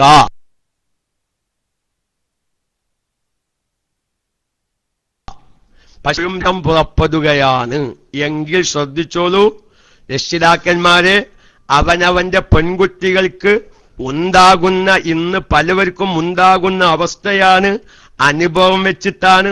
ഈ സന്ദർഭങ്ങളിൽ മസ്അല പറഞ്ഞു കൊടുക്കേണ്ടത് നമ്മളാണ്. ആ നിലയ്ക്ക് ഞാൻ ബോധ്യപ്പെടുത്തുന്നു. ഈ കുട്ടിക്കുണ്ടായത് എങ്ങനെയാണ്? 1 മുതൽ 10 വരെ ചുവന്ന നിറം, 11 മുതൽ പിന്നെ കറുത്ത നിറം. ആ പെൺകുട്ടി എന്തു ചെയ്യണം? ആദ്യമായി രക്തം പുറപ്പെടുന്നവരായതുകൊണ്ട് 15 ദിവസം വരെ കാക്കണം. 15 ദിവസം വരെ കാത്തു, പക്ഷേ രക്തം നിന്നില്ല. 16-ാമത്തെ ദിവസവും രക്തം വരികയാണ്. പക്ഷേ ഇവിടെ 11 മുതൽ 16 വരെ കറുത്ത നിറത്തിലാണ് രക്തം വന്നത്. 1 മുതൽ 10 വരെ ചുവന്ന നിറത്തിലുമാണ് രക്തം വന്നത്. 16-ാമത്തെ ദിവസം ഈ രക്തം നിന്നതിനു ഈ രക്തം കഴുകി വൃത്തിയാക്കിയതിനു ശേഷം എന്തു വേണം? 1 മുതൽ 10 വരെയുള്ള നിസ്കാരങ്ങൾ ഈ പെൺകുട്ടി ഖളാ വീട്ടൽ നിർബന്ധമാകുന്നു. എന്തേ കാരണം? ഈ പെൺകുട്ടിക്ക് ആദ്യമായി രക്തമുണ്ടാകുകയാണ്. ആ കാണുന്ന രക്തത്തിന്റെ ഇടയിൽ വേർതിരിച്ചറിയാനുള്ള കഴിവുമുണ്ട്. അഥവാ നിറവ്യത്യാസം കൊണ്ട് ശക്തി കൂടിയതേത്, ശക്തി കുറഞ്ഞത് എന്നറിയാനുള്ള മാർഗമുണ്ട്. ഈ മാർഗം ഉപയോഗിച്ചു നോക്കുമ്പോൾ ആദ്യത്തെ ദിവസങ്ങളിൽ കുട്ടിക്ക് ഇസ്തിഹാലത്തും, 2-ാമത്തെ പ്രാവശ്യം കുട്ടിക്ക് ഹൈളുമായി മാറിയിരിക്കുന്നു. അതുകൊണ്ട് ചുവന്ന നിറത്തിൽ രക്തം പുറപ്പെട്ട ദിവസങ്ങളിലുള്ളതായ നിസ്കാരങ്ങൾ കുളിച്ചു ശുദ്ധിയായതിനു ശേഷം ഖളാ വീട്ടൽ നിർബന്ധമാണ്. ഈ കുട്ടിക്ക് ഈ മസ്അല പറഞ്ഞു കൊടുത്തിട്ടില്ലെങ്കിൽ പ്രിയപ്പെട്ട ഉമ്മമാരെ, പ്രിയപ്പെട്ട ഉപ്പമാരെ, നാളെ ആഖിറത്തിൽ ഈ കുട്ടി പടച്ച തമ്പുരാന്റെ മുമ്പിൽ നമ്മെ ഹാജരാക്കുമെന്ന കാര്യം മറന്നു പോവണ്ട. അത് ഞാൻ നിങ്ങൾക്ക് ഈ മസ്അല ശക്തി കൂടിയതും ശക്തി കുറഞ്ഞതും മനസ്സിലാക്കാൻ വേണ്ടി ഉദാഹരണ സഹിതം വിശദീകരിച്ചു എന്ന് മാത്രം. അപ്പൊ ആകത്തുക ഹൈള് രക്തം 5 നിറത്തിൽ പുറപ്പെടാം. ഈ 5 നിറത്തിൽ പുറപ്പെടുമ്പോൾ ഇവിടെ കറുപ്പിനാണ് ശക്തി ചുവപ്പിനേക്കാൾ, ചുവപ്പിനാണ് ശക്തി ഇളം ചുവപ്പിനേക്കാൾ, ഇളം ചുവപ്പിനാണ് ശക്തി മഞ്ഞയേക്കാൾ, കലർപ്പിനേക്കാൾ ശക്തി മഞ്ഞക്കാകുന്നു. ഇനി വാസനയുള്ളതും വാസനയില്ലാത്ത രക്തവും പുറപ്പെടുമ്പോൾ വാസനയോട് കൂടെയുള്ള രക്തമാണ് ശക്തിയുള്ള രക്തമായി പരിഗണിക്കുക. അപ്പോൾ ഉദാഹരണം പറയാ, അതുപോലെ തന്നെ കട്ടിയുള്ളതും കട്ടിയില്ലാത്തതും നോക്കുമ്പോൾ കട്ടിയുള്ള കറുപ്പ് രക്തം പോലത്തതാണ് ശക്തി കൂടിയതായി പരിഗണിക്കുക. അപ്പോൾ എല്ലാവരും മനസ്സിലാക്കേണ്ടതെന്താ? ഈ ശക്തി കൂടിയത് ശക്തി കുറഞ്ഞത് എന്നു തീരുമാനിക്കേണ്ടത് നിറവും വാസനയും കട്ടിയും നോക്കിയിട്ടാകുന്നു. അതുകൊണ്ട് പ്രിയപ്പെട്ട സഹോദരന്മാരെ, പ്രിയപ്പെട്ട സഹോദരിമാരെ, 15 ദിവസത്തിനേക്കാൾ ഹൈല് രക്തം പുറപ്പെടുമ്പോൾ, അതുപോലെ തന്നെ 60 ദിവസത്തിനേക്കാൾ തുടർച്ചയായി പ്രസവരക്തം പുറപ്പെടുമ്പോൾ, ഈ 2 കോലത്തിലും 7 വിഭാഗങ്ങളിൽ നിന്ന് ചില വിഭാഗങ്ങൾ ശക്തി കൂടിയ രക്തവും ശക്തി കുറഞ്ഞ രക്തവും നോക്കി ഹൈലും ഇസ്തിഹാലത്തും അല്ലെങ്കിൽ നിഫാസും ഇസ്തിഹാലത്തും വേർതിരിച്ചറിയേണ്ടതുണ്ട്. ഇത് നമ്മുടെ സമൂഹത്തിൽ, നമ്മുടെ ഗ്രാമപ്രദേശങ്ങളിലുള്ള പല സഹോദരിമാർക്കും ഇത്തരം അവസ്ഥകളുണ്ട്, കേൾക്കുന്നവരുടെ കൂട്ടത്തിലും ഉണ്ടാകും എന്ന കാര്യത്തിൽ യാതൊരു സംശയവുമില്ല. അതുകൊണ്ട് ഈ ഒരു അടിസ്ഥാനപരമായ തത്വം എല്ലാവരും മനസ്സിലാക്കി വെക്കണം. ഇനി ഒരു പലപ്പോഴും പലവരും ചോദിച്ചും കൊണ്ട് പറയുന്നത്, ഇൻഷാ അല്ലാഹ് ഞാൻ അതിന്റെ വിധിയിലേക്കൊക്കെ വരാം, ഞാൻ ഉണ്ടാകുന്ന ചില അനുഭവങ്ങൾ. ഇപ്പൊ പല സഹോദരിമാരുടെയും ഒരു പ്രശ്നം എന്താ? കുറച്ചു ദിവസം 4-5 ദിവസം രക്തം പുറപ്പെടും, പിന്നെ വെറും മഞ്ഞല്ല, ചുവപ്പുമല്ല, അല്ലെങ്കിൽ കറുപ്പുമല്ല, ഒന്നുമല്ലാത്ത രൂപത്തിൽ വെറും ഒരു ദ്രാവകം മോഡലിൽ മാത്രം 2 ദിവസം ഒരു കൊഴുപ്പ് കാണുന്നു, അതല്ലെങ്കിൽ ഒരു ദിവസം കാണുന്നു. ഇങ്ങനത്തെ വിഷമഘട്ടങ്ങളിൽ റബ്ബേ ഇത് എന്താണ്, ഞാൻ എന്താ ചെയ്യേണ്ടത് എന്ന് എക്കാശക്കായി നിൽക്കുന്ന എത്രയോ സഹോദരിമാർ ഈ സമയത്ത് എന്റെ ശബ്ദം കേൾക്കുന്നുണ്ട്. ഇൻഷാ അല്ലാഹ് ഓരോന്നിന്റെയും വിശദീകരണം അതിനനുസരിച്ച് വരും. അള്ളാഹു നമുക്ക് പഠിക്കാനും മനസ്സിലാക്കാനും പ്രയാസമുള്ളത് വീണ്ടും ചോദിച്ചു മനസ്സിലാക്കാനുള്ള നല്ല ബുദ്ധിയും അള്ളാഹു തആല നമുക്ക് പ്രദാനം ചെയ്യുമാറാവട്ടെ എന്ന് പറഞ്ഞ്, ഇതു സംബന്ധമായി ഒരു കാര്യം കൂടി എല്ലാവരും അറിയേണ്ടതുണ്ട്. എന്താ അറിയേണ്ടത്? നമ്മൾ പറഞ്ഞു, ഇങ്ങനെ 15 ദിവസത്തിനേക്കാൾ അധികരിച്ചു പുറപ്പെടുന്ന രക്തം, 60 ദിവസത്തിനേക്കാൾ അധികരിച്ചു പുറപ്പെടുന്ന പ്രസവ രക്തം, ഇവ രണ്ടിന്റെയും മെതയിൽ ഇങ്ങനെ വേർതിരിച്ചറിയാനുള്ള മാനദണ്ഡമുണ്ടെങ്കിൽ ശക്തി കൂടിയത് എന്ത്? ഹൈള്, അല്ലെങ്കിൽ ശക്തി കൂടിയത് പ്രസവരക്തം, ശക്തി കുറഞ്ഞത് ഇസ്തിഹാലത്ത് എന്ന് തീരുമാനിക്കണം എന്ന് പറഞ്ഞല്ലോ. അതെല്ലാവർക്കും മനസ്സിലായിട്ടുണ്ടാവില്ലേ? ഇനിയിപ്പോ മനസ്സിലാവാത്ത കുഴപ്പമുണ്ടാവൂല. ആ മനസ്സിലാക്കിയവരോട് ഒരൊറ്റ കാര്യം കൂടി ഞാൻ പറയട്ടെ. ഇങ്ങനെ ശക്തി കൂടിയത് ഹൈലായി പരിഗണിക്കണമെങ്കിൽ 3 നിബന്ധനയുണ്ട്. പതച്ചോനെ പറ്റിച്ച, ഇനിയും കൂടുക, ഇനിയിപ്പോ ഗൗരവം കൂടുക. അതാ ഞാൻ ആദ്യം ചൊല്ലിയത്, ഔ ഉദിരിക്കൽ മുന ഫമങ്കാദത്തിൽ ആമാലു ഇല്ലാലി സ്വാബിരീ. കുറച്ച് പ്രയാസമുണ്ട്. ഇപ്പൊ നമ്മൾ ആകെ പറഞ്ഞതെന്താ? ശക്തി കൂടിയത് ഹൈലായി തീരുമാനിക്കണം, ശക്തി കുറഞ്ഞത് ഇസ്തിഹാലത്തായി തീരുമാനിക്കണം. ശക്തി കൂടിയതിന്റെ മാനദണ്ഡം എന്താണ്? വാസന, നിറം, കട്ടി പോലോത്തത് നോക്കിയിട്ടാണ് ശക്തി കൂടിയതിനെ തീരുമാനിക്കുക. ഹൈല് രക്തം 5 നിറത്തിലായി പുറപ്പെടാം. ഓരോ നിറവും ഇന്ന നിറത്തേക്കാൾ ശക്തി കൂടിയതാണ് എന്നും പറഞ്ഞല്ലോ. ഈ ശക്തി കൂടിയത് ഹൈലായി പരിഗണിക്കണമെങ്കിൽ ഇതിന്റെ പുറമെ 3 നിബന്ധന യോജിക്കണം. ഒന്നാമത്തെ നിബന്ധന, ശക്തി കൂടിയ രക്തം 24 മണിക്കൂർ ചുരുങ്ങാതിരിക്കുക. കാരണം ഹൈളിൽ നിന്ന് ഏറ്റവും ചുരുങ്ങിയത് 24 മണിക്കൂറാണല്ലോ. അപ്പോ ശക്തി കൂടിയ രക്തം ഹൈലായി പരിഗണിക്കാനുള്ള ഒരു നിബന്ധന, ശക്തി കൂടിയ രക്തം 24 മണിക്കൂർ ചുരുങ്ങാതിരിക്കുക. രണ്ടാമത്തെ നിബന്ധന, ശക്തി കൂടിയ രക്തം 15 ദിവസത്തേക്കാൾ അധികമാവാതിരിക്കുക. മൂന്നാമത്തെ നിബന്ധന, ശക്തി കുറഞ്ഞ രക്തം തുടരെയുള്ള 15 ദിവസത്തേക്കാൾ ചുരുങ്ങാതിരിക്കുക. ഒന്നും കൂടി എഴുതി വെച്ചോളൂ. എഴുതി വെക്കുന്ന ഒരുപാട് സഹോദരിമാരുണ്ട് എന്ന നിലക്ക് ഞാൻ എഴുതുന്നവർക്ക് വേണ്ടി ഒന്നുകൂടി പറയുന്നു. ആദ്യം പറഞ്ഞത് ഇപ്പൊ എല്ലാവർക്കും പെട്ടെന്ന് തന്നെ മനസ്സിൽ നിൽക്കുന്നൊരു കാര്യമാണ്. അതായത് ശക്തി കൂടിയത് ഹൈളായി പരിഗണിക്കണം ഇങ്ങനത്തെ സന്ദർഭങ്ങളിൽ. ആ ശക്തി കൂടിയ രക്തം ഹൈളായി പരിഗണിക്കാനുള്ള നിബന്ധന 3. ഒന്ന്, ശക്തി കൂടിയ രക്തം 24 മണിക്കൂറിൽ ചുരുങ്ങാതിരിക്കുക. രണ്ടാമത്തെ നിബന്ധന, ശക്തി കൂടിയ രക്തം 15 ദിവസത്തേക്കാൾ അധികമാവാതിരിക്കുക.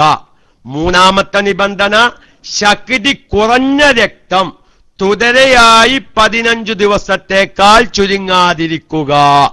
ആ ഒരു നിബന്ധന തിരിയാൻ ഒരു ഉദാഹരണം ഞാൻ പറയാം. ഒരു സ്ത്രീക്ക് 14 ദിവസം രക്തം കണ്ടു. 14 ദിവസം രക്തം കണ്ടു. ആദ്യത്തെ 20 മണിക്കൂർ ശ്രദ്ധിച്ചോ, ഷൗക്ക സഖാഫി മാതിരി ശ്രദ്ധിച്ചോളൂ. 20 മണിക്കൂർ കറുത്ത രക്തം കണ്ടു. ബാക്കിയുള്ള ഫുള്ളായിട്ട് ചുവന്ന നിറത്തിലുള്ള രക്തം കണ്ടത്. സുബ്ഹാനല്ലാഹ്. ഇവിടെ ഇപ്പൊ എന്താണ്? നമ്മൾ ആദ്യം പറഞ്ഞ അടിസ്ഥാനത്തിൽ നമ്മളൊരു നിബന്ധന പറഞ്ഞു. ശക്തി കൂടിയ രക്തം ഹൈളായി പരിഗണിക്കണം. കറുപ്പും ചുവപ്പും നോക്കുമ്പോൾ ശക്തി കൂടിയത് കറുപ്പാണെന്ന് പറഞ്ഞു. പക്ഷേ ഈ കോലത്തിൽ ഈ കറുത്ത രക്തം എന്തല്ല? ഹൈളല്ല. എന്തേ കാരണം? ശക്തി കൂടിയ രക്തമാകുന്ന കറുപ്പ് രക്തം ഏറ്റവും ചുരുങ്ങിയ 24 മണിക്കൂർ ഇവിടെ ഉണ്ടായിട്ടില്ല. പിന്നെ എത്ര മണിക്കൂർ ഉണ്ടായിട്ടുള്ളൂ? 20 മണിക്കൂർ. 16 ദിവസത്തിൽ നിന്ന് 20 മണിക്കൂർ മാത്രമാണ് കറുപ്പ് രക്തം കണ്ടത്. ബാക്കിയെല്ലാം ശക്തി കുറഞ്ഞതായ ചുവപ്പ് രക്തമായി മാറിയിട്ടുണ്ട്. ഇവിടെ ശക്തി കൂടിയത് ഹൈളായി പരിഗണിക്കാനുള്ള 3 നിബന്ധനകളിൽപ്പെട്ട ഒരു നിബന്ധനയാകുന്ന 24 മണിക്കൂർ ചുരുങ്ങാതിരിക്കുക, കുറയാതിരിക്കുക എന്ന നിബന്ധന ഇവിടെ ഒക്കാത്തത് കൊണ്ട്, ശരിയാവാത്തത് കൊണ്ട്. എന്തേ ശരിയാവാതിരുന്നത്? 20 മണിക്കൂറേ കറുപ്പ് രക്തം കണ്ടിട്ടുള്ളൂ. അതുകൊണ്ട് ഈ സ്ത്രീയുടെ ഹൈള് രക്തം ഇവിടെ ഈ 20 മണിക്കൂറത്തെ കറുപ്പ് രക്തം അല്ല. ഒന്ന്. ഇനിയോ 15 ദിവസത്തേക്കാൾ കൂടാതിരിക്കുക എന്നും പറഞ്ഞല്ലോ രണ്ടാമത്തെ നിബന്ധന. നമ്മൾ എന്ത് പറഞ്ഞു? ശക്തി കൂടിയ രക്തം ഹൈളാവാൻ 15 ദിവസം കൂടാതിരിക്കുക. അതും കൂടി ഒന്ന് പറയാ. ഒരു സ്ത്രീക്ക് 17 ദിവസം രക്തം കണ്ടു. ദമാമിലുള്ള സ്ത്രീകൾ അറിയിച്ചതുപോലെ 17 ദിവസം രക്തം കണ്ടു. പക്ഷേ 14 ദിവസവും എന്താണ്? 16 ദിവസവും കറുപ്പ് നിറത്തിലാണ് രക്തം കണ്ടത്. ഒരു ദിവസം ചുവന്ന നിറത്തിൽ രക്തം കണ്ടു. ഇപ്പൊ നമ്മൾ ആദ്യം പറഞ്ഞ മാനദണ്ഡം എന്താണ്? ഇങ്ങനെ വ്യത്യസ്ത നിറങ്ങളിൽ വരുമ്പോൾ കറുപ്പ് അല്ല, ശക്തി കൂടിയത് ഹൈള്, ശക്തി കുറഞ്ഞത് ഇസ്തിഹാലത്ത് എന്ന് പറഞ്ഞു. ആ നിയമവും ഇങ്ങോട്ട് ബാധകമല്ല. കാരണം എന്ത്? 16 ദിവസം കറുപ്പും ഒരു ദിവസം ചുവപ്പും. ഇവിടെ ശക്തി കൂടിയ രക്തം ഹൈളാവാനുള്ള നിബന്ധന ശരിയായിട്ടില്ല. എന്താണ് നിബന്ധന? 15 ദിവസത്തേക്കാൾ ശക്തി കൂടിയ രക്തം അധികമാവാതിരിക്കുക. ഇവിടെ ശക്തി കൂടിയ രക്തമാകുന്ന കറുപ്പ് 16 ദിവസം ഉണ്ടായിപ്പോയി. അപ്പോൾ ഈ പെണ്ണ് ഇവിടെ 16 ദിവസം അല്ലെങ്കിൽ 15 ദിവസം ഹൈലുകാരിയും ബാക്കി 2 ദിവസം ഇസ്തിഹാലത്തുകാരിയും എന്നല്ല നിബന്ധന. അപ്പൊ ആ പെണ്ണിന്റെ നിബന്ധന പൊന്നാര ഉസ്താദെ പിന്നെ എന്താകും? ആ പെണ്ണിന്റെ നിബന്ധന 7 വകുപ്പിൽ നിന്ന് രണ്ടാമത്തെ വകുപ്പുകാരിയാകുന്ന രക്തങ്ങളുടെ ഇടയിൽ വേർതിരിച്ചറിയാൻ കഴിവില്ലാത്ത പെണ്ണാണെങ്കിൽ ആകെ കണ്ട രക്തത്തിൽ നിന്ന് 24 മണിക്കൂർ ഹൈലായി വെക്കുന്ന മസ്അലയുണ്ട്. ആ മസ്അലയിലേക്കാണ് ഈ പെണ്ണിന്റെ നിയമം മാറിപ്പോകുക. മനസ്സിലായോ? അപ്പൊ അതുകൊണ്ട് അവസാനിപ്പിക്കുന്നു. ഒരു 5 മിനിറ്റ് കൊണ്ട് ഞാൻ ഇതുവരെ പറഞ്ഞത് ഒന്നുകൂടി പറഞ്ഞ് അവസാനിപ്പിക്കുകയാണ്. അതുകൊണ്ട് എഴുതി വെച്ചവരും കൽബിൽ എഴുതി വെച്ചവരും ശ്രദ്ധിക്കുക. 60 ദിവസത്തിനേക്കാൾ പ്രസവരക്തം പുറപ്പെടുമ്പോഴും 15 ദിവസത്തേക്കാൾ ഹൈള് രക്തം പുറപ്പെടുമ്പോഴും ഈ 2 കോലങ്ങളിലും ഇത്തരം സഹോദരിമാർ 7 ഇനങ്ങളിൽ നിന്നുള്ള ഏതെങ്കിലും ഒരു ഇനത്തിന്റെ നിയമത്തിലേക്ക് മാറുന്നതാണ്. ആ 7 ഇനങ്ങളിൽ നിന്ന് ഒരു മാനദണ്ഡമുണ്ട്. അതെന്താ? ശക്തി കൂടിയ രക്തവും ശക്തി കുറഞ്ഞ രക്തവും പുറപ്പെടുന്ന ഒരു പെണ്ണാണെങ്കിൽ ശക്തി കൂടിയത് ഹൈളും ശക്തി കുറഞ്ഞത് ഇസ്തിഹാലത്തുമായിട്ട് തീരുമാനിക്കണം. ശക്തി കൂടിയത് ശക്തി കുറഞ്ഞത് എന്നതിന്റെ മാനദണ്ഡം രക്തത്തിന്റെ നിറവും വാസനയും കട്ടിയും നോക്കിയിട്ടാണ്. ഹൈളു രക്തം 5 നിറത്തിൽ പുറപ്പെടാം. 1 കറുപ്പ്, 2 ചുവപ്പ്, 3 ഇളം മഞ്ഞ, ഇളം ചുവപ്പ്, 4 മഞ്ഞ, 5 കലർപ്പ്.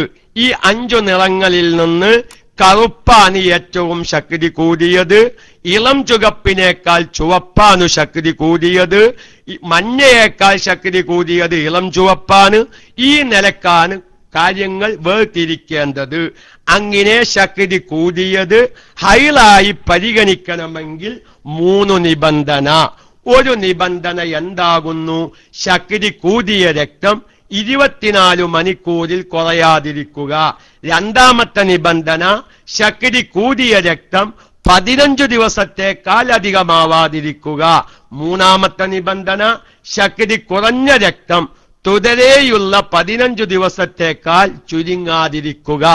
ഈ 3 നിബന്ധനകളും ശക്തി കൂടിയ രക്തത്തിന് ഒക്കാതെ വരുമ്പോൾ, ശരിയാവാതെ വരുമ്പോൾ ഇവിടെ വേർതിരിച്ചറിയാതിരിക്കാനുള്ള മാനദണ്ഡം ഇല്ലാത്ത പെണ്ണിന്റെ നിയമം എന്താണോ ആ നിയമത്തിലേക്ക് ഈ പെണ്ണിന്റെ നിയമം മാറുന്നതുമാണ് എന്നുണർത്തി എന്റെ പ്രിയപ്പെട്ട സഹോദര സഹോദരിമാരോട് ഈ വിഷയം ഇവിടെ അവസാനിപ്പിക്കുകയാണ്. ഇൻഷാ അല്ലാഹ് ഇത് പൂർത്തീകരിച്ചിട്ടില്ല എന്നെല്ലാവർക്കും അറിയാം. അപ്പൊ അതുകൊണ്ട് എന്റെ പത് പൂർത്തീകരിക്കാൻ ആരും ചോദിക്കരുത്. സ്ഥിരം കേൾക്കുന്നവരുടെ അഭിപ്രായം മാനിച്ച് ഒരു വിഷയം എന്റെ മനസ്സിൽ ഇനി എത്രത്തോളം ഓരോരുത്തർക്കും തിരിഞ്ഞോ എന്നറിയില്ല.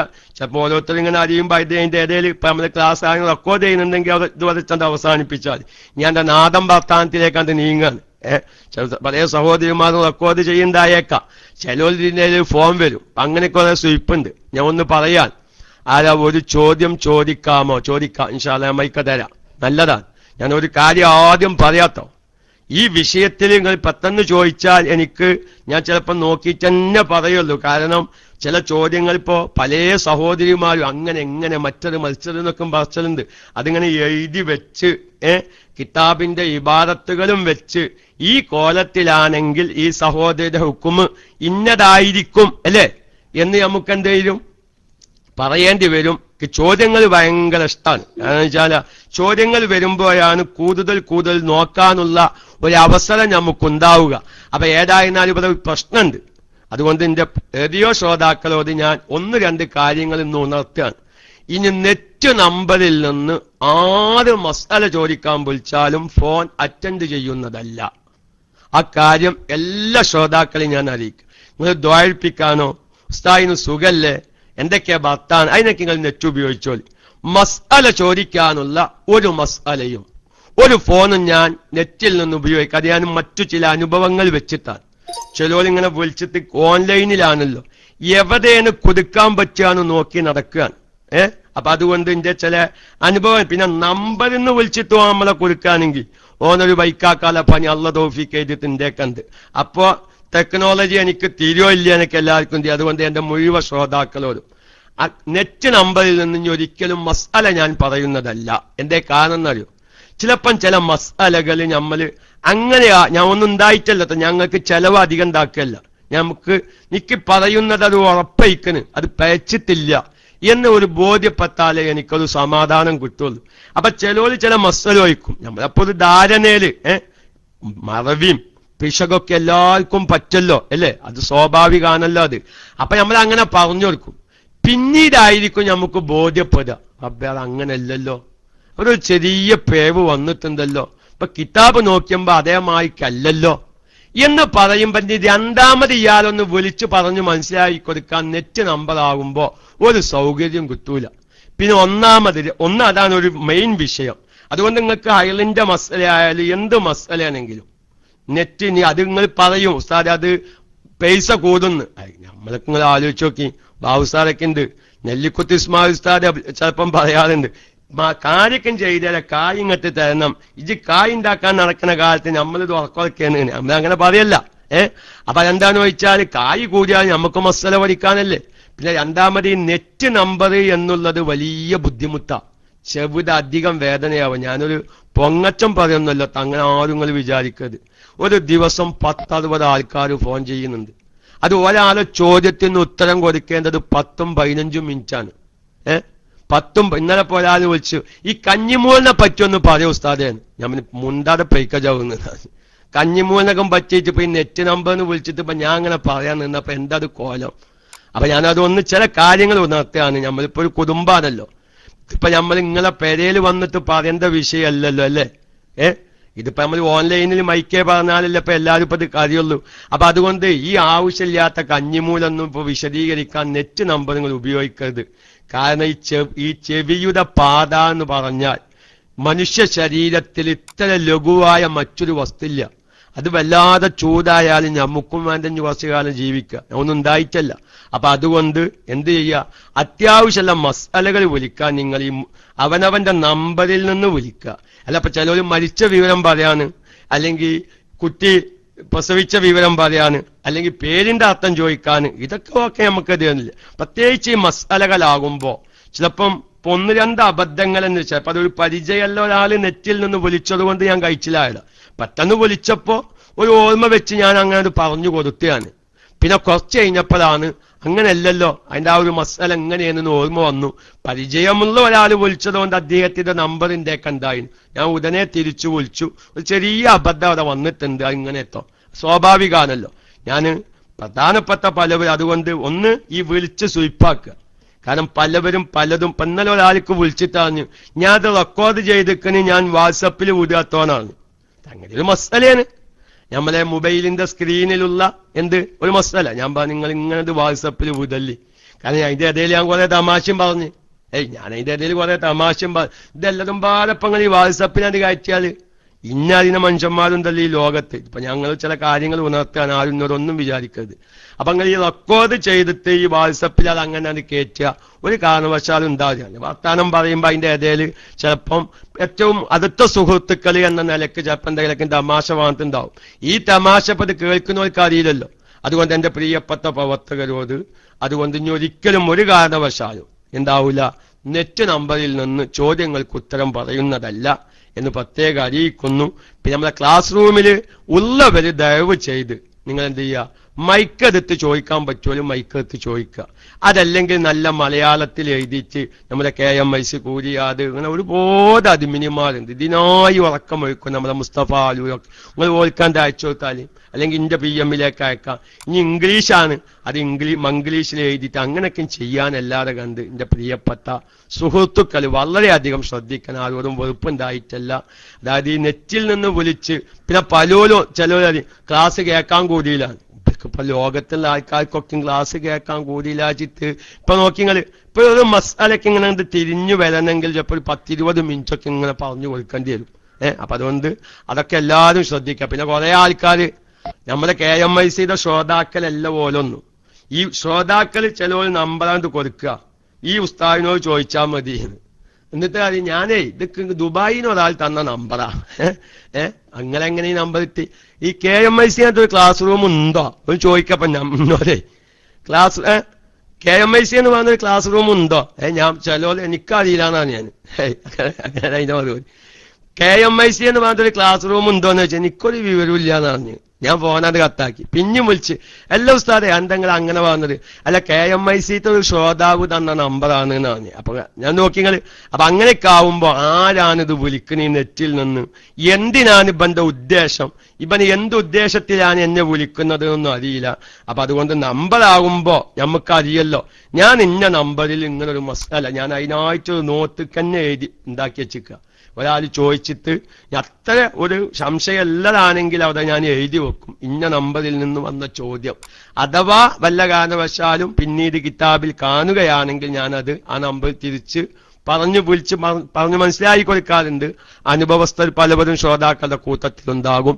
അപ്പൊ അതുകൊണ്ട് എന്റെ പ്രിയപ്പെട്ട ക്ലാസ് റൂമിൽ ഐഡിയയുള്ളവരൊക്കെ എന്ത് ചെയ്യുക? സംശയം എന്തെങ്കിൽ നിങ്ങൾക്ക് ചോദിക്കാം. ചിലപ്പം ഒരു ദിവസം കയ്യേണ്ടി വരും, ചിലപ്പം 2 ദിവസം കയ്യേണ്ടി വരും. പഠിക്കാൻ ആഗ്രഹമുള്ളവർക്ക് കാര്യങ്ങൾ വിശദീകരിച്ചു കൊടുക്കാൻ ഞാൻ തയ്യാറാണ്. കാരണം നിങ്ങളുടെ ചോദ്യമാണ് ഉസ്താദന്മാരുടെ ഇൽമ് വികസിപ്പിച്ചെടുക്കാൻ കാരണമാകും. കാരണം ഓരോ ചോദ്യങ്ങൾ വരുമ്പോ അതിന്റെ എല്ലാ വശങ്ങളും നോക്കുമ്പോ നമുക്ക് തന്നെ അത് വലിയൊരു സന്തോഷമാണ്. ഒരു സാധാരണക്കാരന്റെ ഒരു സംശയം തീർന്നല്ലോ എന്ന നിലക്ക്. ഏതായിരുന്നാലും എന്റെ പ്രിയപ്പെട്ട ശ്രോതാക്കളോട് ഇൻഷാ അല്ലാഹ് നമ്മുടെ അബൂ സിനാൻ ഉസ്താദ് ഇന്ന് ബുധനാഴ്ചയാണല്ലേ, അബൂ സിനാൻ ഉസ്താദിന്റെ ക്ലാസ് ആണെന്ന് അറിയാം. ഉസ്താദ് എത്തിയിട്ടില്ലെങ്കിൽ നമ്മുടെ മൊബൈലിന്റെ സ്ക്രീനിലുള്ള മുസാഫുമായി ബന്ധപ്പെട്ട ഒരു ചർച്ച നടത്തണമെന്ന ആഗ്രഹമുണ്ട്. ഉസ്താദ് എത്തിക്കുന്ന അറിയില്ല. ഏതായാലും അതേ ഒരു സുഹൃത്ത് ഒരു ചോദ്യത്തിന്റെ വാർത്താനം പറഞ്ഞു. ആ സുഹൃത്ത് പോയാ ഒരു ചോദ്യം ചോദിക്കാനുണ്ട്. ഇല്ല, പോയി. ഹലോ തീക്കയം ഉസ്താദിന്റെ ക്ലാസ് ഇല്ല എന്നല്ലാതെ തീക്കയ ഹൈല് സംബന്ധമായ ചോദ്യമാണെങ്കിൽ ഒരു പോയി തോന്നല്ലേ. ഒരു തീക്കയം കൊതിഞ്ഞ് എന്തൊരു പേര് കണ്ട് ഏതായാലും അദ്ദേഹം പോയി എന്ന് തോന്നുന്നു. അള്ളാഹു താല ദീർഘായുസ്സും ആഫിയത്തും നമുക്ക് എല്ലാവർക്കും നൽകട്ടെ. ഉസ്താദ് എത്തിയിട്ടില്ല. എന്നാൽ ഞാനൊരു മസ്അല പറയാം, ഇതുമായി ബന്ധപ്പെട്ടൊരു മസ്അല. ആ തീക്കയം പൂനിയൂർ പോയാ ഒരു ചോദ്യം ചോദിക്കാമോ? ഇല്ല, കാണാനില്ല. എന്തെങ്കിലും വേറ്റെ. അതായത് ഇപ്പൊ നമ്മൾ ഈ വിഷയവുമായി ബന്ധപ്പെട്ടതാ. പോയി. എല്ലാവരും ശ്രദ്ധിക്കുക. ആധുനികപരമായി നമ്മൾ മനസ്സിലാക്കേണ്ട ഒരു മസ്അലയാണ് അത്. അതായത് പലവരും ചോദിക്കുന്നത് മൊബൈലിന്റെ മസ്അലയൊക്കെയല്ല വരുന്നത് കേട്ടോ. അതായത് ഇപ്പൊ 2 മാസം 3 മാസമൊക്കെ ആകുമ്പോ DNC ചെയ്യുക. അങ്ങനെ തന്നെ പറയാ അല്ല മുസ്തഫാലൂരെ DNCന്നോ? അതെ, DNC ചെയ്യാത്ത ഒരു പരിപാടി ഇല്ലേ? ഈ രക്തപ്പിന്തും മാംസപ്പിന്തൊക്കെ നിങ്ങൾ ആദ്യം ശബ്ദം കേൾക്കുന്നില്ലേ? DNC എന്ന് പറയല്ലേ. അതിപ്പോ പല സഹോദരിമാരും സഹോദരന്മാരും ചോദിക്കുന്ന ഒരു ചോദ്യമാണ് അത്. ഞാൻ 2-3 ദിവസമായി ആ ചോദ്യം വന്നിട്ട്. അപ്പൊ പിന്നെ നമ്മൾ ഈ വിഷയത്തിന്റെ ഇടയിൽ ഇടവരുമ്പോ മനസ്സിലാക്കാൻ പ്രയാസം ഉണ്ടാവും എന്ന നിലക്ക് ഞാൻ അത് ഒഴിച്ചു നിർത്തിയതാണ്. അതായത് ഈ 2 മാസം അല്ലെങ്കിൽ ഒരു 3 മാസമൊക്കെ ആവുമ്പോ ഈ ഗർഭത്തിൽ എന്തോ തകരാറുണ്ട്, അതല്ലെങ്കിൽ അത് മുന്നോട്ട് കൊണ്ടുപോവാൻ സാധിക്കില്ല എന്നൊക്കെ പറഞ്ഞ് നമ്മൾ അത് എടുത്ത് ഒഴിവാക്കുന്നൊരവസ്ഥ. ഇങ്ങനെ വരുമ്പോ ഇതിന്റെ ശേഷം ചിലപ്പം സ്ത്രീകളിൽ രക്തം കാണുന്നു. ഈ രക്തം പ്രസവ രക്തത്തിന്റെ ഹുക്കുമാണോ എന്നാണ് ചോദ്യം. എല്ലാവർക്കും മനസ്സിലായോ? എന്റെ സഹോദരിമാര് സാധാരണക്കാരൊക്കെ ശ്രദ്ധിക്കേണ്ട ഒരു പ്രധാനപ്പെട്ട വിഷയം തന്നെയാണ്. അതായത് രക്തപിണ്ഡം മാംസപിണ്ഡം ഇങ്ങനത്തത് നമ്മുടെ DNC ചെയ്ത് ആ പ്രസവം ആ ഗർഭം ഇനി മുന്നോട്ട് കൊണ്ടുപോവാൻ പറ്റില്ല എന്ന് ഡോക്ടർമാരൊക്കെ വിലയിരുത്തുമ്പോ അതിന്റെ ഇസ്ലാമിക വിധികളുണ്ട്. ഞാൻ അതിലേക്കല്ലപ്പ കടക്കുന്നത്. അങ്ങനത്തെ സന്ദർഭങ്ങളിൽ ഈ രക്തപിണ്ഡവും മാംസപിണ്ഡവും എടുത്ത് ഒഴിവാക്കേണ്ട ഒരു അവസ്ഥ വന്നു. അതിന്റെ ശേഷം കാണുന്ന രക്തം അതിന് പ്രസവ രക്തത്തിന്റെ നിയമമുണ്ടോ ഇല്ലേ എന്നാണ് ചോദ്യം. ഞാൻ എന്റെ പ്രിയപ്പെട്ട സഹോദരന്മാരോടും സഹോദരിമാരോടും വളരെ വ്യക്തമായി പറയുന്നു, രക്തപിണ്ഡവും മാംസപിണ്ഡവും പുറപ്പെട്ടാലും കുലി നിർബന്ധമാണ് എന്ന് പ്രത്യേകം അറിയിക്കുന്നു. അതല്ലാതെ ഒരു കുട്ടിയെ പ്രസവിച്ചാൽ മാത്രമാണ് കുലി നിർബന്ധം എന്നല്ല. രക്തപിണ്ഡമോ അലക്കത്ത് അല്ലെങ്കിൽ മുളുകത്ത് എന്നൊക്കെയാണല്ലോ അതിന് പറയാം അല്ലെ. സാധാരണഗതിയിൽ എന്താ പറയാ? അലക്കത്ത് രക്തപിണ്ഡം, മുളുകത്ത് മാംസപിണ്ഡം. ഇത് രണ്ടും ഒരു കുഞ്ഞിന്റെ ഒരു മനുഷ്യ കുഞ്ഞിന്റെ അടിസ്ഥാനമാണെന്ന് സ്വീകാര്യയോഗ്യമായ ഡോക്ടർമാരോ അല്ലെങ്കിൽ ഒസാത്തികളോ പറഞ്ഞാൽ അങ്ങനത്തെ രക്തപിണ്ഡവും മാംസപിണ്ഡത്തെയും ഒരു പെണ്ണ് പ്രസവിച്ചു, സ്വമേധയാ പ്രസവിച്ചു, ഓപ്പറേഷൻ ചെയ്തെടുത്തു. അവരെല്ലാവർക്കും പിന്നെ അറിയുന്നൊരു മസലയാണല്ലോ. ഓപ്പറേഷൻ ചെയ്ത് പ്രസവിച്ചാലും ഓപ്പറേഷൻ ചെയ്ത് ഇത്തരം കാര്യങ്ങൾ ഒഴിവാക്കിയാലും അത് പ്രസവത്തിന്റെ നിയമം തന്നെയാണ്. കുലി പോലോത്തത് നിർബന്ധമാകും എന്ന് സാന്ദർഭികമായി ഉണർത്തുന്നു. അതുകൊണ്ട് രക്തപിണ്ഡവും മാംസപിണ്ഡത്തിനും 3 ഹുക്കുമ്, അതായത് 3 വിഷയത്തിൽ കുറ്റികളുടെ ഹുക്കുമാണ്. ഒരു പൂർണ്ണമായും പ്രസവിച്ച ഒരു കുറ്റിയുടെ നിയമമാകുന്നു ഏതിന്? രക്തപിണ്ഡത്തിനും മാംസപിണ്ഡത്തിനും. ആ 3 നിയമങ്ങൾ ഏതൊക്കെ? ഒന്ന്, നോമ്പ് മുറിയുക. ഇപ്പോ പ്രസവിച്ചു കഴിഞ്ഞാൽ നോമ്പ് മുറിയല്ലോ അല്ലേ? എന്നതുപോലെ നോമ്പ് മുറിയുക. അതുപോലെ തന്നെ കുലി നിർബന്ധമാകുക. അതേമാതിരിക്ക് തന്നെ അതിന്റെ ശേഷം പുറപ്പെടുന്ന രക്തത്തിന് പ്രസവരക്തം അഥവാ നിഫാസ് എന്ന് പേര് പറയുന്നതാണ്. മനസ്സിലായോ? അപ്പൊ നമ്മൾ പ്രസവിച്ച ഉടനെ പുറപ്പെടുന്ന രക്തത്തിനിക്കാണല്ലോ പ്രസവരക്തം എന്ന് പറയുന്നത്.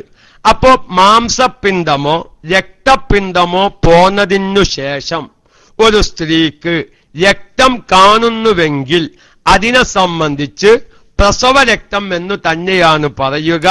പ്രസവരക്തത്തിന്റെ നിയമങ്ങൾ എന്തൊക്കെയാണോ ആ നിയമങ്ങളെല്ലാം ഇതിനു ബാധകമാണ്.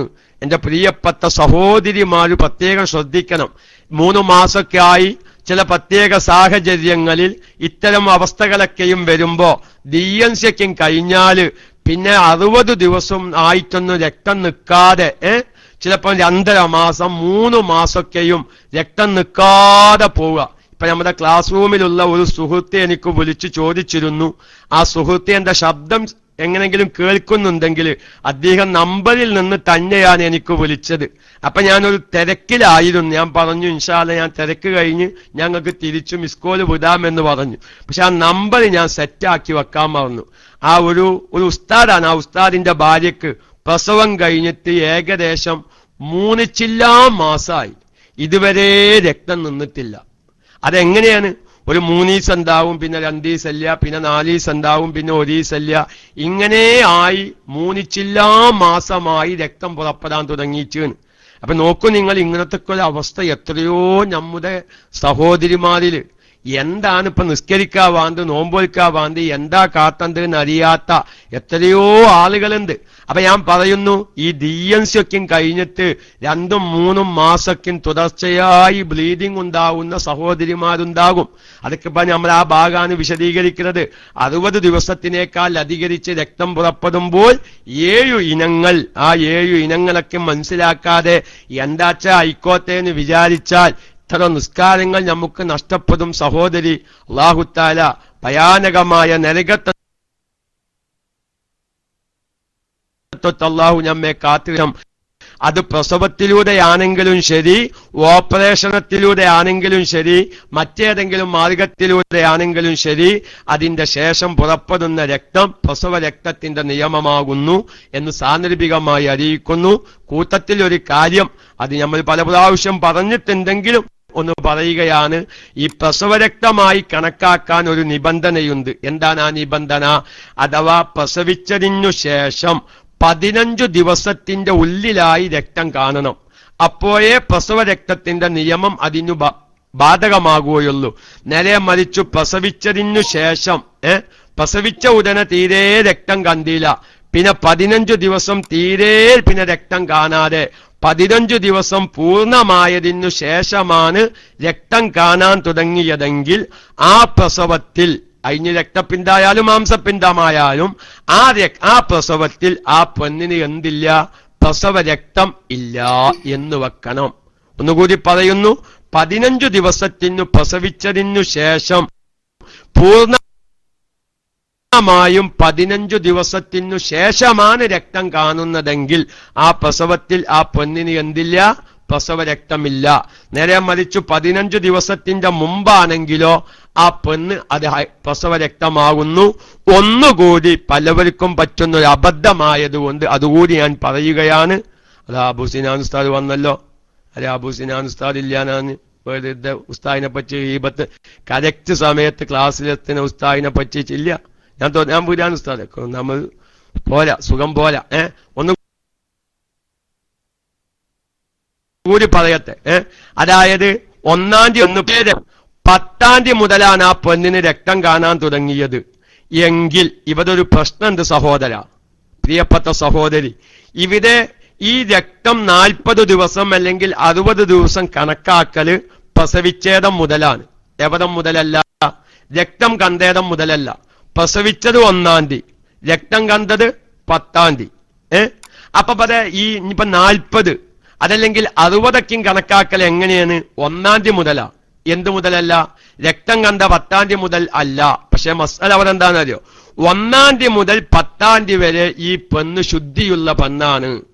1-ാം തീയതി മുതൽ ഈ 1-ാം തീയതി പ്രസവിച്ച പെണ്ണ്, 10-ാം തീയതി രക്തം കാണാൻ തുടങ്ങിയ പെണ്ണ്, പ്രസവിച്ചതിന്റെയും രക്തം കാണാൻ തുടങ്ങിയതിന്റെയും ഇടയിലുള്ള ആ രക്തം കാണാത്ത ദിവസമുണ്ടല്ലോ, ആ ദിവസം ആ പെണ്ണ് ത്വാഹിറത്തിന്റെ ഹുക്കുമാണ്, ശുദ്ധിയുള്ള പെണ്ണിന്റെ ഹുക്കുമിലാണ്. ആ ദിവസങ്ങളിൽ ആ പെണ്ണ് നിസ്കരിച്ചിട്ടില്ലെങ്കിൽ ഈ 10 ദിവസത്തെ നിസ്കാരം ആ പെണ്ണ് ഖളാ വീട്ടേണ്ടി വരും എന്നും സാന്ദർഭികമായി ഉണർത്തുകയാണ്. അല്ലാഹു തആല നമ്മുടെ ജീവിതത്തിൽ മസ്അലകളൊക്കെ അറിയാതെ ഖളാ ആയിപ്പോയ നിസ്കാരങ്ങളൊക്കെയും ഖളാ വീട്ടാനുള്ള സന്മനസ്സും നമ്മുടെ കുടുംബമിത്രാദികളിൽ ഇത്തരം സന്ദർഭങ്ങളൊക്കെയും വരുമ്പോ നമ്മുടെ വകയായി അവർക്കൊക്കെയും പറഞ്ഞു മനസ്സിലാക്കി കൊടുക്കാനും അള്ളാഹു തൗഫീഖിനെ പ്രദാനം ചെയ്യുമാറാവട്ടെ. അതുകൊണ്ട് നമ്മുടെ ക്ലാസിന്റെ തുടക്കത്തിൽ പറഞ്ഞ ആ കാര്യങ്ങൾ ആരും മറക്കരുത്. അത് മറന്നാൽ ഇനി നമുക്ക് നാളത്തെ ക്ലാസ്സിൽ ഈ ഇന്ന് പറഞ്ഞതിന്റെ ഓർമ്മയുള്ളവർക്ക് നാളത്തെ ക്ലാസ് ഉപകാരം ചെയ്യുകയുള്ളൂ. കാരണം നാളത്തെ ക്ലാസ് ഞാൻ ഒറ്റ വാക്കിൽ ഇങ്ങനെ പറഞ്ഞു പോകും.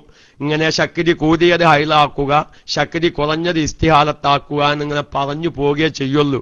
എന്താ റബ്ബേന്ന് ആലോചിച്ചിട്ട് കാര്യമില്ല. അതുകൊണ്ടാണ് ശക്തി കൂടിയതിന്റെ മാനദണ്ഡവും ശക്തി കുറഞ്ഞതിന്റെ മാനദണ്ഡവും ഏകദേശം മനസ്സിലാവുന്ന രൂപത്തിൽ ഞാൻ പറഞ്ഞത്. അതുകൊണ്ട് നാളത്തെ ക്ലാസ്സിൽ ശക്തി കൂടിയത് ശക്തി കുറഞ്ഞത് എന്ന ഒരു വർത്താനേ വരികയുള്ളൂ. അതുകൊണ്ട് പ്രിയപ്പെട്ട സഹോദര സഹോദരിമാർ, തുടർച്ചയായി ക്ലാസ് കേൾക്കുന്നവർ, ക്ലാസ്സിലേക്ക് ഇങ്ങനെ ഈ വിസിറ്റായി വരുന്നവരുണ്ടാവും. ഈ വിസിറ്റ് പ്രൊഫസർമാർ എന്ന് പറഞ്ഞ ടീം നമ്മുടെ ഓൺലൈനിൽ എപ്പോഴും ഉണ്ടാവും. ഇങ്ങനെ ഇടക്കേണ്ടി വരും. ഒരാദ്യത്തിൽ കേട്ടിട്ടുണ്ടാവില്ല, അവസാനത്തിലും കേട്ടിട്ടുണ്ടാവില്ല. ഓല അങ്ങ് തിരിച്ചു പോകും ചെയ്യും. ഓൽക്കൊന്നും ഇപ്പൊ ഇത് ഉപകാരം ചെയ്യൂല. ഏതായാലും അബൂ സിനാൻ ഉസ്താദ് തുടരാൻ പറഞ്ഞതുകൊണ്ട് ബറക്കത്തിന് വേണ്ടി ഒരു കാര്യം പറയട്ടെ. മഹാനായ അബൂ ഹനീഫ ഇമാമിന്റെ പ്രധാനപ്പെട്ട ഒരു ശിഷ്യനായിരുന്നു അബൂ യൂസുഫ് എന്നവർ. അല്ലെ, അബൂ യൂസുഫ് എന്നവർ പ്രധാനപ്പെട്ട ഒരു ശിഷ്യനായിരുന്നു. അബൂ യൂസുഫ് എന്നവരും മരിക്കാരായിനാണ്. മരണത്തിന്റെ രോഗത്തിലേക്ക് അടുത്തപ്പോ അബൂ ഹനീഫ ഇമാമി ഈ വിവരം അറിഞ്ഞു. ആ സമയത്ത് അബൂ ഹനീഫ ഇമാമ് പറഞ്ഞു, ഞാൻ അബൂ യൂസുഫ് മരിക്കാറായിട്ടില്ല, ഇനിയും ഒരുപാട് കാലം ജീവിച്ച് ജനങ്ങൾക്ക് ദീൻ പറഞ്ഞു കൊടുക്കേണ്ട ആളാണെന്ന് പറഞ്ഞ സംഭവങ്ങളൊക്കെ ഉണ്ട്. ഇരിക്കട്ടെ, എന്റെ വിഷയം അതല്ല. ഈ അബൂ യൂസുഫ് എന്നവരെ കുറ്റി മരിക്കാണ്. ആരെ? അബൂ ഹനീഫ ഇമാമിന്റെ പ്രധാനപ്പെട്ട ശിഷ്യനായ അബൂ യൂസുഫ് എന്നവരുടെ പിഞ്ചോമന പൈതൽ മരിക്കുക. നമ്മളൊക്കെ ഇപ്പോൾ ഒരു കുറ്റി മരിച്ച എന്താ കാത്തുക?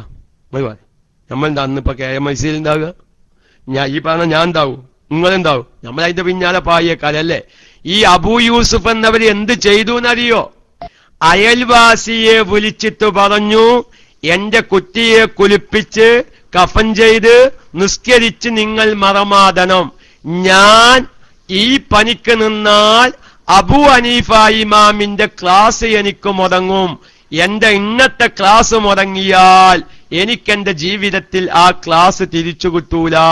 അതുകൊണ്ട് കുറ്റിനെ കുളിപ്പിച്ച് കഫൻ ചെയ്ത് നിസ്കരിച്ച് നിങ്ങൾ മറമാടിക്കാലും ഞാൻ അബൂ ഹനീഫ ഇമാമിന്റെ ക്ലാസ്സിന് പോവാണ്.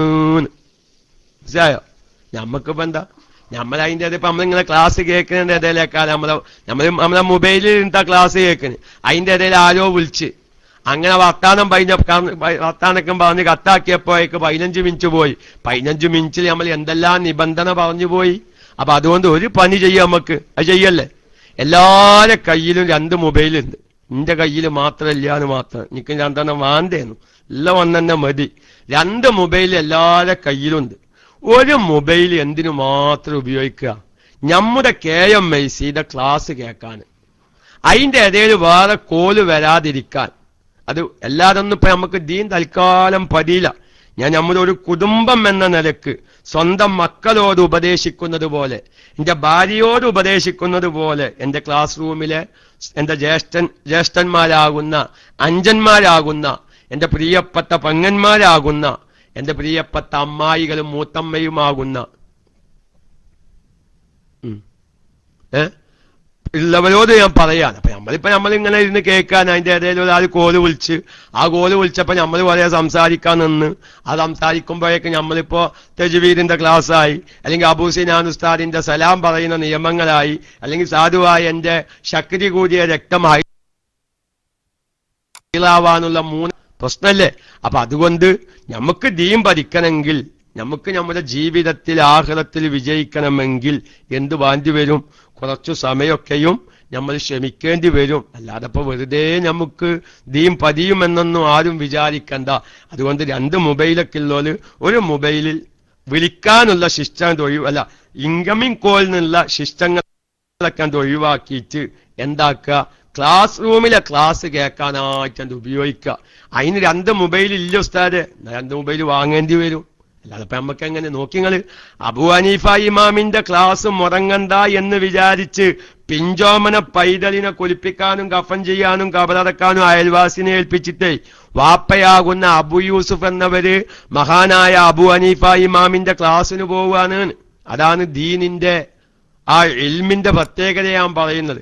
അതുകൊണ്ട് ഉള്ളവര്, എല്ലാവർക്കും ഇപ്പൊ അങ്ങനൊന്നും സാധിച്ചോളണം എന്നില്ല, ഉള്ളവര് കഴിവിന്റെ പരമാവധി ശ്രദ്ധയിലേക്ക് നമ്മുടെ ക്ലാസിന്റെ സമയത്ത്, പ്രത്യേകിച്ച് ഈ തജ്വീദിന്റെ ക്ലാസ് ഒക്കെ ആകുമ്പോൾ പ്രത്യേകം. കാരണം നമ്മളിങ്ങനെ ഉസ്താദ് ഇന്ന അക്ഷരം ഇന്നോട്ട് ഇന്ന രൂപത്തിലാണ് ഓതേണ്ടത് എന്ന് പറയുമ്പോ നമ്മൾ ആ ഭാഗം ശ്രദ്ധിച്ചിട്ടില്ലെങ്കിൽ നമ്മളെ സമയം കുറെ പോകും. KMICയിൽ ഉണ്ടാവാത്ത കുഴപ്പമില്ല, പക്ഷേ ഞാനൊരു കൊല്ലം KMICയിൽ ഇരുന്ന് എന്റെ കിട്ടിയത് എന്നുള്ളൊരു ചിന്ത ഒന്നും വരാതിരിക്കാൻ ഒരു സാന്ദർഭികമായൊരു ഉപദേശം. ട്യൂബിൽ ഗർഭം ധരിച്ചു ട്യൂബ് പൊട്ടിയപ്പോൾ ഓപ്പറേഷൻ ചെയ്തു, അതിനു ശേഷം 1 ആഴ്ചയോളം, മാഷാ അല്ലാഹ് നല്ലൊരു ചോദ്യമാണ്. ട്യൂബിൽ ഗർഭം ധരിച്ചു, ട്യൂബ് പൊട്ടിയപ്പോൾ ഓപ്പറേഷൻ ചെയ്തു, അതിനു ശേഷം 1 ആഴ്ചയോളം രക്തം കണ്ടു, അപ്പോൾ നിസ്കരിക്കാമോ?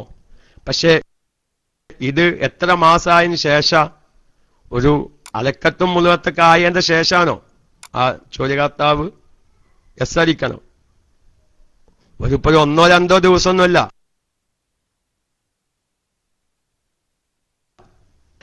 അലക്കത്ത് മുഴുവത്ത് അതിന്റെ ഒരു പ്രായമുണ്ട്. അതായത് ഇപ്പൊ എന്ത് ചെയ്തു? ഗർഭം ധരിച്ചു 2-3 ദിവസം, അല്ലെങ്കിൽ എന്താണ് ഏകദേശം 2 മാസം. അപ്പോൾ അലക്കത്ത് മുഴുവത്തിന്റെ നിയമമാണ് നമ്മൾ പറഞ്ഞത്. അതിന്റെ പ്രായമായോ ഇല്ലേ എന്ന് ചിന്തിക്കണം. 2 മാസം അതായത് ഗർഭം ധരിച്ചാൽ ഇപ്പൊ സാധാരണ അതിന്റെ ഒരു ഇസ്ലാമിക വശം പറയുന്നത് 40 ദിവസം ഈ ഇന്ദ്രിയം അതേ രൂപത്തിലായി പെണ്ണിന്റെ ഗർഭാശയത്തിൽ കിടക്കുന്നതാണ്. പിന്നെ 40 ദിവസം കഴിഞ്ഞ് അത് രക്തപിണ്ഡമായി മാറും.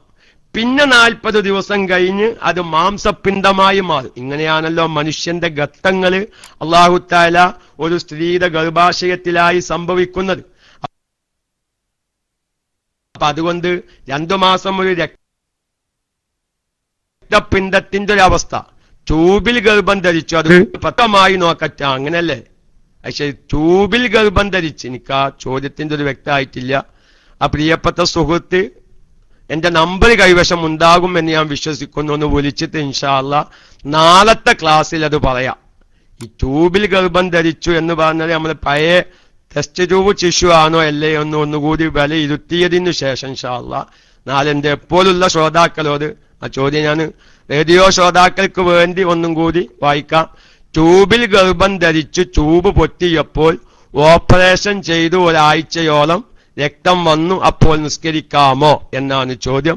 അല്ലാഹു തആല ഇൻഷാ അല്ലാഹ് വ്യക്തിയുമായി ബന്ധപ്പെട്ട് അതിന്റെ മറ്റു ഭാഗങ്ങൾ മനസ്സിലാക്കിയതിനു ശേഷം നമുക്കതിന് ഉത്തരം പറയാം. DNC അതെ പറഞ്ഞല്ലോ, പറഞ്ഞു അബൂ സിനാൻ ഉസ്താദെ പറഞ്ഞു. DNC എന്ന് പറഞ്ഞ അങ്ങനെയാണ്, അലക്കത്തോ മുളിയത്തോ ആവണം, അങ്ങനെയാണ് ഇതിന്റെ മസല. ട്യൂബിൽ ഗർഭം ഉണ്ടാവാറുണ്ട്, അത് പുതിയ വിഷയമാണെന്ന് പറഞ്ഞു. ഞാൻ അബൂ സിനാൻ ഉസ്താദ് ഒരു ഇതായിരുന്നു, DNC ചെയ്ത ഉടൻ വരുന്ന രക്തം നിഫാസ് ആണോ? അത് DNC എന്നല്ല അതിന്റെ മസല. അലക്കത്തോ മുളിയത്തോ രക്തപിണ്ഡമോ മാംസപിണ്ഡമോ പോന്നാൽ അത് ഓപ്പറേഷൻ വൈക്കാവാം, DNC വൈക്കാവാം, അതല്ലെങ്കിൽ സാധാ നോർമൽ പ്രസവം ആവാം. ഇങ്ങനെ വന്നാൽ അലക്കത്തിനും മുളിയത്തിനും രക്തപിണ്ഡത്തിനും മാംസപിണ്ഡത്തിനും അത് ഒരു അസിലു ആദമിയിൻ, ഒരു മനുഷ്യന്റെ അസിലാണ്, അടിസ്ഥാനമാണ് എന്നുള്ള അവസ്ഥയിലേക്ക് എത്തിയിട്ടുണ്ട് എന്ന് സ്വീകാര്യയോഗ്യമായ ഒസാത്തികളോ അല്ലെങ്കിൽ സ്വീകാര്യയോഗ്യമായ ഡോക്ടർമാരോ പറഞ്ഞാൽ ആ അലക്കത്തും മുളിയത്തിന്റെയും ശേഷം വരുന്ന രക്തം പ്രസവ രക്തമാകുന്നു.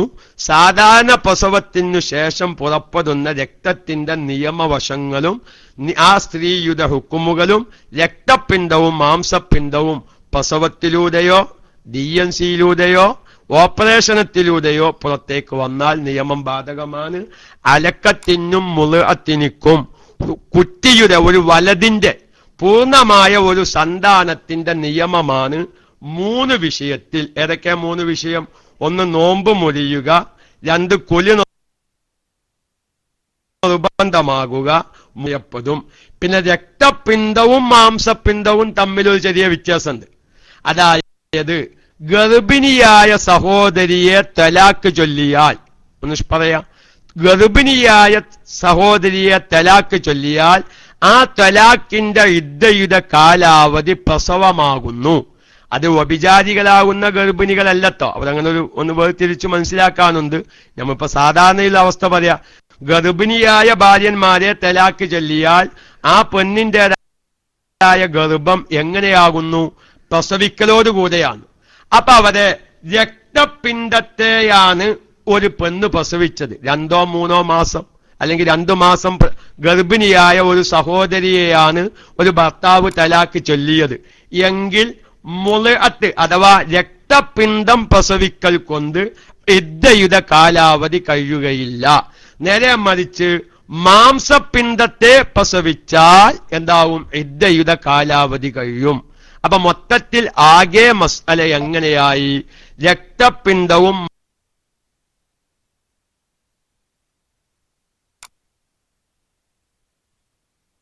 മാംസപിണ്ഡവും അതുപോലെ തന്നെ പൂർണ്ണമായ വിഷയത്തെയാകുമ്പോൾ കുലി നിർബന്ധമാകുക, അതുപോലെ തന്നെ ശേഷം പുറപ്പെടുന്ന രക്തത്തിന് പ്രസവരക്തം എന്ന നിയമം ബാധകമാകുക. ഇനി രക്തപിണ്ഡവും മാംസപിണ്ഡവും തമ്മിൽ നിയമത്തിൽ വ്യത്യാസമാകുന്നത് രക്തപിണ്ഡം പ്രസവിക്കൽ കൊണ്ട് ഒരു പെണ്ണിന്റെ ഇദ്ദയുടെ കാലാവധി കഴിയുകയില്ല. മാംസപിണ്ഡവും അതുപോലെ തന്നെ കുട്ടിയും തമ്മിൽ ചില നിയമത്തിൽ വ്യത്യാസമുണ്ട്. ഒരു കുട്ടിയെ പ്രസവിക്കുമ്പോൾ ആ കുട്ടിയെ പ്രസവിച്ച ഉമ്മാക്ക് ഉമ്മിയത്ത് ഉമ്മ എന്നുള്ള സ്ഥാനം കിട്ടും. ഒരു രക്തപിണ്ഡമോ മാംസപിണ്ഡമോ പ്രസവിക്കുന്ന ഒരു സ്ത്രീയെ സംബന്ധിച്ച് ഉമ്മ മാതാവ് എന്ന നിയമം ബാധകമാകുകയില്ല. പോലോത്ത അല്ലറ ചില്ലറ വ്യത്യാസങ്ങളുണ്ട്. ഏതായാലും സമയം അല്പം വൈകിയിട്ടുണ്ട്. ഇൻഷാ അല്ലാഹ് വൈകുന്നേര സമയത്തെപ്പോയെങ്കിലും നമുക്ക്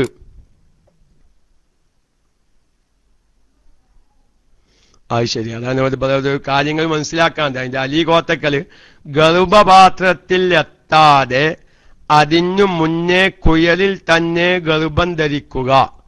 ഏതായാലും ഇൻഷാ അല്ലാഹ് ആ കോലൊന്ന് മനസ്സിലാക്കിയിട്ട് നിങ്ങൾ ഗർഭപാത്രത്തിൽ എത്താതെ അതിനു മുന്നേ കുയലിൽ തന്നെ ഗർഭം ധരിക്കുക. അപ്പൊ ആ പാത്രം എവിടെ വെക്കുന്നത്? ഇൻഷാ അല്ലാഹ് ഞാൻ സമയം ഒരുപാട് ആയിട്ടുണ്ട്. അലി കോത്തക്കലും PKH മദനി ഉസ്താദായിരിക്കും. ഇൻഷാ അല്ലാഹ്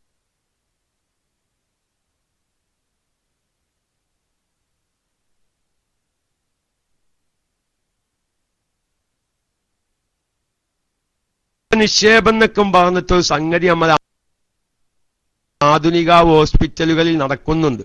തീരെ ഗർഭം ധരിക്കാത്ത ഭാര്യ ഭർത്താക്കന്മാർ അല്ലെ, ഭർത്താവിന്റെ ബീജം എടുത്ത് ഭാര്യയിൽ നിക്ഷേപിക്കുക. പ്രിയപ്പെട്ട സഹോദര സഹോദരിമാരെ, അങ്ങനെ ബീജനിക്ഷേപത്തിലൂടെ ഗർഭം ധരിച്ചാൽ അതിന് ഉമ്മ ഉപ്പ നിയമവശങ്ങളൊക്കെ ബാധകമാണ്. പക്ഷെ അങ്ങനെ ഒരു ബീജനിക്ഷേപത്തിലൂടെ ഗർഭം ധരിക്കുമ്പോ ഒരുപാട് നിബന്ധനകൾ ഉണ്ട് അവിടെ.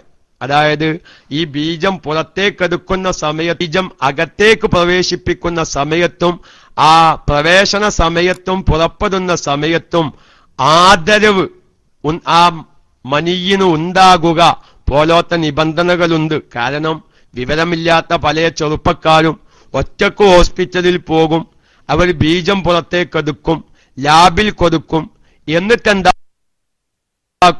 അത് മറ്റ് നിലകൾ സ്വീകരിക്കുന്ന അവസ്ഥകൾ. ചിലപ്പം ഭാര്യയെയും കൂട്ടി ഹോസ്പിറ്റലിലേക്ക് അല്പസമയത്തിനു ശേഷം സ്ത്രീയിൽ നിക്ഷേപിക്കുന്ന പല സംവിധാനങ്ങളും ഇന്ന് നമ്മുടെ ആധുനിക ചികിത്സാ രീതിയിലുണ്ട്. ഞാൻ കുറെ മുന്നേ അതൊന്ന് ഉണർത്തിയിട്ടുണ്ട്. എങ്കിലും ഒന്ന് സാന്ദർഭികമായി ഇത്തരം ചോദ്യങ്ങളൊക്കെ വന്നപ്പോ ഒന്ന് പറഞ്ഞതാണ്. ബീജനിക്ഷേപത്തിലൂടെ ഗർഭം ധരിക്കുന്ന സഹോദര സഹോദരിമാർ ആ ബീജനിക്ഷേപത്തും ബീജം പുറപ്പെടുന്ന സമയത്തും ബീജം പ്രവേശിപ്പിക്കുന്ന സമയത്തുമുള്ള ഇസ്ലാമിക നിയമങ്ങൾ പറ്റാവുന്നവരോട് അന്വേഷിക്കണമെന്ന്, അല്ലെങ്കിൽ ഇത്തരക്കാരെ നമ്മുടെ ശ്രദ്ധയിൽ പെടുമ്പോൾ അവരെ ഉണർത്തിക്കൊടുക്കണമെന്നും മാത്രം ഉണർത്തി ഇൻഷാ അല്ലാഹ് ദുആ വസിയത്തോടുകൂടെ ഇന്ന് ഞാൻ തൽക്കാലം മൈക്ക് വിടുകയാണ്. പ്രത്യേകിച്ച് എൻ്റെ പ്രിയപ്പെട്ട മാതാവ്, നിങ്ങൾക്കൊക്കെ അറിയാം, തീരെ സുഖമില്ലാതെ കിടക്കുകയാണ്, തീരെ ഉറക്കമില്ലാത്ത അവസ്ഥ. ഇപ്പോൾ ഒന്നുകൂടി ഒരു ശാരീരികമായി ആരോഗ്യം കുറഞ്ഞ് ഒരു പ്രത്യേകമായ വിറയലൊക്കെ സംഭവിച്ച് ഒരു വളരെ അസ്വസ്ഥതയിലാണ് ഇപ്പോൾ. ഞാൻ ക്ലാസ്സിലേക്ക് കയറുന്നതിന് മുമ്പ് ലാബിൽ നിന്നൊരാളെ കൊണ്ടുവന്ന് രക്തം കൊണ്ടുപോയി അതിന്റെ പരിശോധിച്ച് അതിന്റെ റിസൾട്ട് കിട്ടി ഡോക്ടറെ കാണാൻ വേണ്ടി പോവുകയാണ്. അതുകൊണ്ട് നമ്മുടെ ക്ലാസ് റൂമിൽ ബന്ധപ്പെട്ട പലവരും, മാതാപിതാക്കന്മാരും കുടുംബമിത്രാദികളൊക്കെയും പല രോഗികളും പ്രയാസം അനുഭവിക്കുന്നവരുമാണ്. അല്ലാഹു തആല നമ്മുടെ മാതാപിതാക്കന്മാർക്കും ബന്ധപ്പെട്ടവർക്കൊക്കെയും എല്ലാവിധ ആയുസ്സും ആഫിയത്തും നൽകി ദീർഘകാലം അവർക്കൊക്കെ ഖിദ്മത്ത് ചെയ്ത് സന്തോഷത്തിലായി ജീവിക്കാനുള്ള തൗഫീക്ക് അല്ലാഹു നമുക്കെല്ലാവർക്കും പ്രദാനം ചെയ്യുമാറാവട്ടെ എന്ന് ദുആ ചെയ്ത്, അല്ലാഹു ഇസ്സത്തിന്റെ അഹ്ലുകാരിൽ നമ്മെ പെടുത്തി അനുഗ്രഹിച്ചു തരുമാറാവട്ടെ എന്ന് ദുആ ചെയ്ത് തൽക്കാലം ഇൻഷാ അല്ലാഹ് മൈക്ക് വിടുകയാണ്. നിങ്ങളൊക്കെയും ചിലപ്പം നമ്മുടെ KMIC-യുടെ ഗ്രൂപ്പിലുള്ള ഫേസ്ബുക്കിലുള്ളവരൊക്കെയും ആ മൊബൈലിന്റെ സ്ക്രീനിലുള്ള ആ മുസ്ഹഫ് തൊടുന്ന ഖുർആൻ വചനങ്ങൾ തൊടുന്നതിന്റെ ഒരു ഒറ്റവാക്കിലുള്ള നിയമവശം ഹുക്കുമ് നിങ്ങളൊക്കെയും വാട്സപ്പിലൂടെയോ ഫേസ്ബുക്കിലൂടെയൊക്കെ കണ്ടിട്ടുണ്ടാകും. കണ്ടവരോടൊക്കെയും ഒരൊറ്റ കാര്യം സാന്ദർഭികമായി ഉണർത്തുകയാണ്. തീരെ ഞൊളില്ലാതെ അങ്ങനെ മുസാഫ് ആ അയിമത്തോടാനെന്ത് പറഞ്ഞതിന് അർത്ഥമില്ല. ചിലപ്പം സ്വാഭാവികമായും നമ്മൾ ദിവസേന പല സൂറത്തുകളൊക്കെ ഓതി പതിവുള്ളവരായിരിക്കും. നമ്മളിപ്പോ ഗൾഫ് പോവുകയാണ്, ഗൾഫിൽ നിന്ന് ഇങ്ങോട്ട് വരിക, അല്ലെങ്കിൽ ട്രെയിനിൽ യാത്ര ചെയ്യുക, നമ്മളെ കയ്യിൽ മുസാഫ് ഒന്നുമില്ല, ദിവസേന സൂറത്തുകളൊക്കെ ഓതുന്ന ഒരു വ്യക്തിയാണ്, കാണാതെ അറിയുകയും ഇല്ല.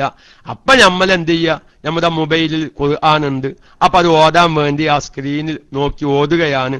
അങ്ങനത്തെ ഘട്ടത്തില് അവരെ ഒളു വേണ്ട. പക്ഷേ നമ്മൾ കഴിവിന്റെ പരമാവധി എല്ലാ സമയത്തും ഖുർആൻ ഓതുമ്പോൾ അത് മുസ്ഹഫ് തന്നെ ആവാൻ ശ്രമിക്കുക. ഇനി നമ്മുടെ മൊബൈലൊക്കെ നോക്കിയിട്ട് തന്നെയാണ് ഓതുന്നതെങ്കിലും അത് ഒളു ഉണ്ടാവാൻ ശ്രദ്ധിക്കുക. പിന്നെ ഇങ്ങനെ കുരുങ്ങിയ ഘട്ടത്തിലൊക്കെ ഒരു ആധുനിക സൗകര്യം എന്ന നിലക്ക് അത് ഉപയോഗപ്പെടുത്തി നമ്മൾ ഖുർആൻ ഓതുമ്പോ, റബ്ബേ എനിക്ക് ഒളില്ലല്ലോ, അതുകൊണ്ട് ഞാൻ സൂറത്തുൽ വാഖിയ ദിവസേന ഓതുന്ന ആളാണ്, എനിക്ക് ഒളില്ല, എന്റെ മൊബൈലിൽ ഖുർആനുണ്ട്, പക്ഷെ നോക്കി ഓതാൻ ഒളില്ലല്ലോ എന്ന് മനസ്സിലാക്കി ഈ ഓത്ത് ഒഴിവാക്കണ്ട. അപ്പൊ അത് എന്നേപ്പാ പറഞ്ഞതിന് അർത്ഥമുള്ളൂ. അതല്ലാതെ ഇനി ഒളില്ല വേണ്ടാനും വിചാരിച്ചിട്ട് വെറുതെ അതും ഒരു തമാശയാക്കി ആരും മാറ്റരുത് എന്ന ഒറ്റ വാക്കിൽ ഇപ്പോൾ ഉണർത്തുകയാണ് ഇൻഷാ അല്ലാഹ്. അതിന്റെ ഒരു വിശാലമായ വിശദീകരണം വൈകുന്നേര സമയത്ത് ഇത്തരം കാര്യങ്ങളൊക്കെ ഉപയോഗിക്കുന്ന ഒരുപാട് സഹോദരിമാരും സഹോദരന്മാരും ഉണ്ടാകും. DNC-യുടെ മുമ്പ് ഉണ്ടാവുന്ന രക്തം ഏത് ഇനത്തിൽപ്പെട്ടതാണ്? നമ്മൾ ഇന്നലെ വിശദീകരിച്ചിട്ടുണ്ടല്ലോ. അതായത് ഇവിടെ പ്രസവ വേദനയോട് കൂടെ പുറപ്പെടുന്ന രക്തം പ്രസവ വേദനയോട് കൂടെ പുറപ്പെടുന്ന രക്തവും കുറ്റിയോട് കൂടെ പുറപ്പെടുന്ന രക്തവും എന്താകുന്നു? ഇസ്തിഹാലത്താകുന്നു. പക്ഷേ അവരൊരു നിബന്ധനയുണ്ട്. പ്രസവ വേദനയോട് കൂടെ പുറപ്പെടുന്ന രക്തം ഇസ്തിഹാലത്താവാനുള്ള നിബന്ധന ആ രക്തം അതിന്റെ മുമ്പുള്ള സമയത്ത് പുറപ്പെട്ട രക്തത്തിനോട് ചേർത്താൽ ഹൈലാകുകയില്ലെങ്കിലാണ് പ്രസവ വേദനയോട് കൂടെ പുറപ്പെടുന്ന രക്തം എന്തായിത്തീരുക? ഇസ്തിഹാലത്തായിത്തീരുക. അപ്പൊ പ്രസവ വേദനയുടെ മുമ്പ് പുറപ്പെട്ട രക്തത്തിലേക്ക് ചേർത്തിയാൽ ഈ പ്രസവ വേദനയോട് കൂടെ പുറപ്പെട്ട രക്തം ഹൈലാവാൻ സാധ്യതയുണ്ടെങ്കിൽ ആ രക്തം പ്രസവ ഹൈല രക്തമായിട്ടാണ് കൂട്ടുക എന്ന് നമ്മൾ മിഞ്ഞാനത്തെ ക്ലാസ്സിലൊന്ന് വിശദീകരിച്ചിട്ടുണ്ട്. കൂട്ടത്തിൽ എങ്ങനെ സംഭവിക്കാം? ഇരട്ട കുഞ്ഞുങ്ങൾ എവിടെണ്ട്? രണ്ട് കുഞ്ഞ് ഗർഭത്തിലുണ്ട്. ഒരു കുഞ്ഞിനെ പ്രസവിച്ചു, എന്നിട്ട് കുറെ കഴിഞ്ഞിട്ടാണ് അടുത്ത കുഞ്ഞിനെ പ്രസവിക്കുന്നത്. അപ്പൊ ഈ പ്രസവത്തിന്റെ ഇടയിൽ ഒരു കുഞ്ഞ് ഗർഭത്തിലുണ്ട്, ഒരു കുഞ്ഞ് പുറത്തേക്ക് വന്നു. ഇതിന്റെ ഇടയിൽ പുറപ്പെടുന്ന രക്തം അങ്ങനെ സംഭവിക്കാറുണ്ട്. ആ ഇടയിൽ പുറപ്പെടുന്ന രക്തം എന്താണ്? മുമ്പുള്ള രക്തത്തിനോട് ചേർത്താൽ ഹൈലാകുമെങ്കിൽ എന്താകും?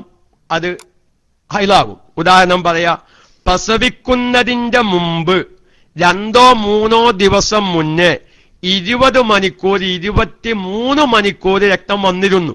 ശ്രദ്ധിക്കണം.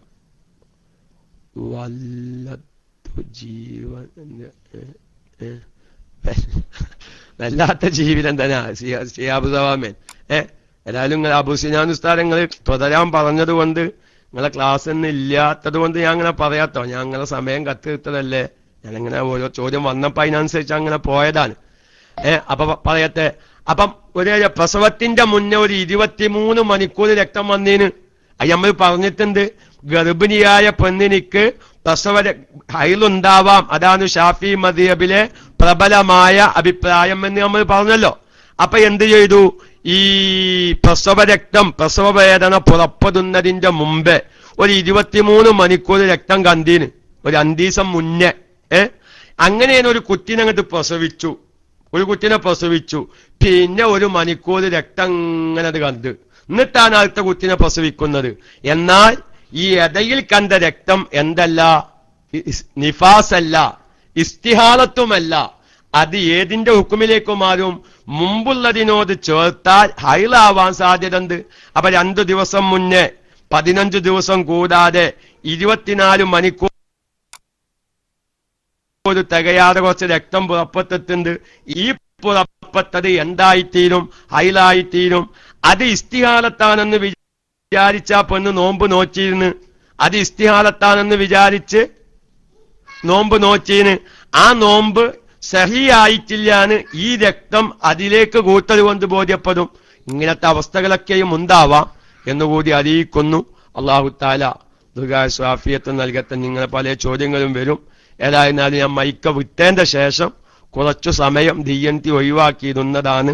അത്യാവശ്യം സഹോദരിമാർക്ക് സുബ്ഹാനല്ലാഹ് നമ്മ TKM പൂനൂര് ലാസ്റ്റ് ഇപ്പൊ വന്നിട്ടുണ്ട്. 30 ചോദ്യം ചോദിക്കാനുണ്ട് ഞാനത് പോയതേ. ഏതായാലും അദ്ദേഹത്തിന് വേണ്ടി ഞാൻ മൈക്ക കൈമാറുന്നു. ദുആ വസിയത്തോടെ അസ്സലാമു അലൈക്കും.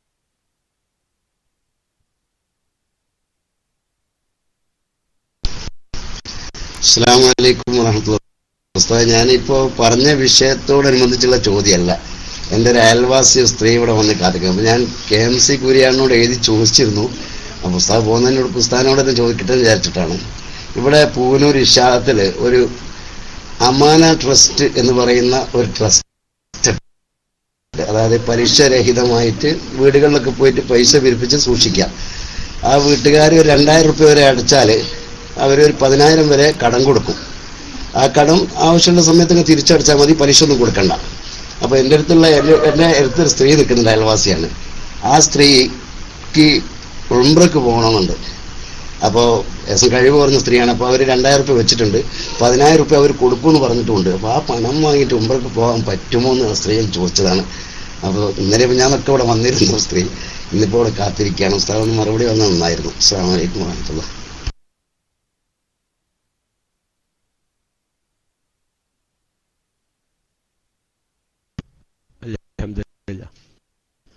എനിക്ക് ചോദ്യത്തിൽ നിന്ന് മനസ്സിലായത് ഞാൻ പറയാം. കടം വാങ്ങി ഉംറക്ക് പോകാൻ പറ്റുമോന്നാണ് പാക ചോദ്യം, അല്ലേ? അതല്ലേ ഇപ്പൊ ആ ചോദ്യത്തിന്റെ ആകത്തുക. അതായത് പൂനൂരിഷാത്ത് നമ്മുടെ സ്ഥാപനമാണ്. നമ്മൾ 2000 രൂപ അടച്ചു കഴിഞ്ഞാൽ എന്ത് ചെയ്യും? 10000 രൂപ കടം കിട്ടും. അപ്പൊ ആ 10000 രൂപ കടം വാങ്ങിയിട്ട് ഉംറക്ക് പോവാൻ പറ്റുമോന്നാണ് പാകത്തുക ചോദ്യം, അല്ലേ? TKM പൂനൂര് കേൾക്കുന്നുണ്ടോ? അതല്ലേ ഇപ്പൊ ചോദ്യം? 2000 മുതൽ 10000 വരെ. നിങ്ങൾ 30 എസ്സടിക്കട്ടെ.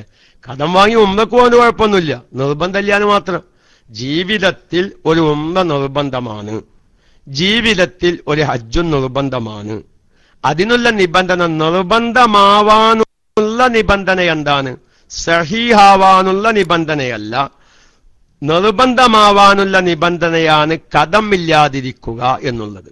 കടമില്ലാതിരിക്കുക എന്നുള്ളത് ഹജ്ജും ഉംറയും ജീവിതത്തിൽ നിർബന്ധമാവാനുള്ള നിബന്ധനയാണ്. എന്തല്ല? ഹജ്ജും ഉംറയും സഹീഹാവാനുള്ള നിബന്ധനയല്ല. അപ്പോൾ ഒരാൾ കണ്ടമോനം പൈസ കടണ്ട്, ഈ കടം ഉള്ളതോട് കൂടെ ഒരാൾ പോയി ഹജ്ജ് ചെയ്തു, ഹജ്ജ് സഹിയാകും, ഉംറ സഹിയാകും. അല്ലെങ്കിൽ ഒരാളൊക്കെ തീരെ കാശില്ല, ഒരാൾ പറഞ്ഞതാ എനിക്ക് വലിയൊരു ആഗ്രഹമുണ്ട് ഒരു ഉംറ ചെയ്യാൻ, ഏതായാലും അടുത്ത കൊല്ലാവുമ്പോഴേക്കൊരു 75000 രൂപ എനിക്ക് കിട്ടാനുണ്ട്, അതുകൊണ്ട് ഞാൻ അത് കിട്ടുമ്പോ അനക്കാണ്ട് തരാം. മനസ്സിലായോ? അത് കിട്ടുമ്പോ അനക്ക് ഞാനത് തരാം. അതിനെ പിന്നീട് പണം തിരിച്ചു കൊടുക്കും, പക്ഷേ പലിശയില്ല. അതന്നെ ഇപ്പൊ കടം വാങ്ങാന്. ഇപ്പൊ കടം വാങ്ങാനാ ഇപ്പൊ ഇങ്ങളേക്കന്ന് ഞാനൊരു 5000 രൂപ കടം വാങ്ങി, അവധിയാവുമ്പോ അതേ 5000 ഞാൻ തിരിച്ചു തരുന്നു. ഇതാണിപ്പോ പാകത്തുക ഈ പറഞ്ഞത്. അപ്പൊ അതുകൊണ്ട് അടുത്ത കൊല്ലം 75000 രൂപ എനിക്ക് കിട്ടാനുണ്ട്. പക്ഷെ അടുത്ത കൊല്ലാവുമ്പോക്ക് ഇപ്പൊ എന്റെ അവസ്ഥ എന്താവും? ഇപ്പൊ തന്നെ തീരെ രോഗങ്ങളൊക്കെയാണ്, ഷുഗറും പ്രഷറൊക്കെ അധികമാണ്. അപ്പൊ അതുകൊണ്ട് അതൊക്കെ ഞാൻ അധികമാകുന്നതിന്റെ മുമ്പ് ഒരു ഉംറ ചെയ്തു വരാനാ, ഇതൊരു 50000 രൂപ കടം കാത്തിക്കാനാണ്. അപ്പൊ ശിഹാബ് സവാമക്ക് അത് തോന്നിയപ്പോ ഭയങ്കര ഒരു അജയഭാവം. ഒരു ഉംറക്ക് ആല കമ്പല്ലേ. ശിഹാബ് സവാം എന്ത് ചെയ്തു? 50000 രൂപ കടം തന്ന്. ഞാൻ ഈ 50000 രൂപ കടം വാങ്ങിയിട്ട് ഉംറക്ക് പോയി, ഒരു കുഴപ്പമില്ല. പക്ഷെ ഇവരുടെ ജീവിതത്തിൽ അത് നിർബന്ധമില്ല, അത്രേ ഉള്ളൂ. ആ ചെയ്ത കാര്യങ്ങൾ ഷീമക്കാമന്റെ കുടുംബം കേൾക്കുന്നുണ്ടെങ്കിൽ അതൊന്നും ഇക്കാതാക്കി വെക്കണ്ട, കൊടുക്കാണ്ട്. പക്ഷെ ശിഹാബ് സവാമനോട് അടുത്ത 10-ാം തീയതി ഞാൻ കൊടുക്കാനാണ് ഞാൻ പറഞ്ഞിട്ടുള്ളത്. ആ കടം വീട്ടാതെ എന്റെ കയ്യിൽ 50000 രൂപ ഉണ്ടായിരുന്നു. ഞാൻ ഈ മസല രതിക്കാൻ തിരിയാനാണ്. ഈ 50000 രൂപ കടം വീട്ടാതെ ശിഹാബ് സവാമനോട് മുണ്ടാതെ ഞാനത് പോയി ഉംറക്ക്. ഇവിടെ വാസ്തവത്തില് അവധി ഇറങ്ങിയ കടം വീട്ടാതെയാണ് ഈ വ്യക്തി ഹജ്ജിന് പോയത്, അതല്ലെങ്കിൽ എങ്ങോട്ട് പോയത്? ഉംറക്ക് പോയത്. ഇവന്റെ ഹജ്ജും ഉംറക്കും സഹിഹ, പക്ഷെ ഇവൻ നിർബന്ധമില്ലാത്ത കാര്യമാണ് ചെയ്തത്. അപ്പൊ അതുകൊണ്ട് എന്റെ പ്രിയപ്പെട്ട TKM പൂനൂർ എന്ന ഐഡിയയിലുള്ള സുഹൃത്തിന്റെ ചോദ്യത്തിൽ നിന്ന് എനിക്ക് മനസ്സിലായത്, ഇങ്ങനെ പലിശൊന്നുമില്ല, 10000 രൂപ നമ്മുടെ പൂനൂർ ഇഷാത്തിലുള്ള അമാന ട്രസ്റ്റ് കട അയച്ചു കൊടുക്കുകയാണ് ഉംറക്ക് പോവാൻ. ആ കാശ് കൊണ്ട് ഉംറക്ക് പോവാൻ പറ്റുമെന്നാണ് ചോദ്യം. ഒരു കുഴപ്പമില്ല. ജീവിതത്തിൽ അങ്ങനെ ഒരു കടം വാങ്ങി ഉംറക്ക് പോവണം എന്ന നിബന്ധന ഇസ്ലാം വെച്ചിട്ടില്ല. കടൊന്നുമില്ലെങ്കിലേ ജീവിതത്തിൽ ഉംറ നിർബന്ധമാവുള്ളൂ. ഒരു ജീവിതത്തിൽ ആഗ്രഹം, ഇനി അത് കൊടുത്ത് വീട്ടാനുള്ള ഒരു കഴിവും ശേഷിയൊക്കെ ഉണ്ട് എന്ന് ഈ കടം വാങ്ങുന്നവർക്ക് അറിയാം. അപ്പൊ അതുകൊണ്ട് കടം വാങ്ങി ഉംറക്ക് പോകുന്നത് കൊണ്ട് യാതൊരു വിരോധമില്ല, അള്ളാഹു സ്വീകരിക്കും. ആ പ്രിയപ്പെട്ട സഹോദരിയുടെ പിന്നെ അവരൊരു മസാല ഞാൻ ആ സഹോദരി കേൾക്കുന്നുണ്ട് എന്ന നിലക്ക് പറയാണ്. ആ സഹോദരി കേൾക്കുന്നുണ്ട് എന്ന നിലക്ക് പറയാണ്. അൽഹംദുലില്ലാ, മനസ്സിലായല്ലോ ഇൻഷാ അല്ലാഹ്. കേൾക്കുന്നുണ്ട് എന്ന നിലക്ക് ആ പെണ്ണിന് ഉംറ നിർബന്ധമാവാൻ ഒരു നിബന്ധന കൂടിയുണ്ട്. വിവാഹബന്ധം നിഷിദ്ധമായ പുരുഷനോ ഭർത്താവോ വിശ്വാസയോഗ്യമായ 3 അല്ലെങ്കിൽ റംലി ഇമാമിന്റെ അഭിപ്രായ പ്രകാരം 2 സ്ത്രീകൾ ഉണ്ടെങ്കിലേ അവരെ യാത്ര പുറപ്പെടാൻ പറ്റുള്ളൂ, നിർബന്ധമാവുള്ളൂ. ഇനി നിർബന്ധമായ ജീവിതത്തിൽ തീരെ ചെയ്യാത്തതാണെങ്കിലും ഒക്കെ ഉണ്ട് എന്ന് പറയുന്നു. അല്ലാഹു തആല ആ സഹോദരിക്ക് നല്ല നിലയിൽ പോയി ഉംറയും റസൂലുള്ളാഹിന്റെ മദീനയും എല്ലാം സിയാറത്ത് ചെയ്യാനുള്ള തൗഫീക്ക് നൽകുമാറാവട്ടെ എന്ന് ദുആ ചെയ്ത് തൽക്കാലം ഞാൻ മൈക്ക ഓതുന്നു. ആരെങ്കിലും ഒന്ന് മൈക്കയിലേക്ക് വരണം ഇൻഷാ അല്ലാഹ്. അല്ലാഹു ഇതുവരെ പറഞ്ഞതൊക്കെയും നമ്മൾ കഴിവിന്റെ പരമാവധി പിഴവൊന്നും വരാതിരിക്കാൻ ശ്രദ്ധിച്ചിട്ടുണ്ട്. എവിടെങ്കിലും പിഴവ് വന്നിട്ടുണ്ടെങ്കിൽ അല്ലാഹു അത് തിരുത്താനുള്ള അവസരം നൽകുമാറാവട്ടെ. അവസാനമായി എൻ്റെ ക്ലാസ് റൂമിലുള്ള ഉസ്താദന്മാരോട് ഞാൻ ഒരു ചെറിയ ഉപദേശം നൽകുകയാണ്. അത് ഞാൻ ഉപദേശമല്ല, നമ്മൾ തമ്മിൽ ഉസ്താദന്മാർ തമ്മിൽ പങ്കുവെക്കുകയാണ്. നമുക്കെല്ലാവർക്കും അറിയാം, മതപരമായ ഒരു ഇസ്ലാമിക നിയമമാണ് എന്ത്, ഒരു മഹല്ലത്തിൽ ഒരു രാജ്യത്ത് ദീനിയായ എല്ലാ മസ്അലകളും പറഞ്ഞു കൊടുക്കാൻ പറ്റാകുന്ന ഒരു പണ്ഡിതൻ ഒരു രാജ്യത്ത് ഉണ്ടാവൽ ഫറളു കിഫയാകുന്നു. എങ്ങനെ? എല്ലാ മസ്അലയും പറഞ്ഞു കൊടുക്കാൻ പറ്റാകുന്ന, ചോദിക്കുമ്പോഴേക്കത് പറയാനല്ല, ഒന്നിരിക്കെ ചോദിക്കുമ്പോഴേക്കത് പറഞ്ഞു കൊടുക്കാൻ, അതല്ലെങ്കിൽ കിതാബ് നോക്കിയിട്ട്, അതല്ലെങ്കിൽ പറ്റാവുന്ന ഉസ്താദന്മാരോട് ചോദിച്ചിട്ടെങ്കിലും പറഞ്ഞു മനസ്സിലാക്കി കൊടുക്കാൻ കഴിവുള്ള ഒരു വ്യക്തി ഒരു രാജ്യത്തുണ്ടാവൽ ഒരു രാജ്യത്തുള്ള മുസ്ലിമീങ്ങളുടെ കടമയാണ്.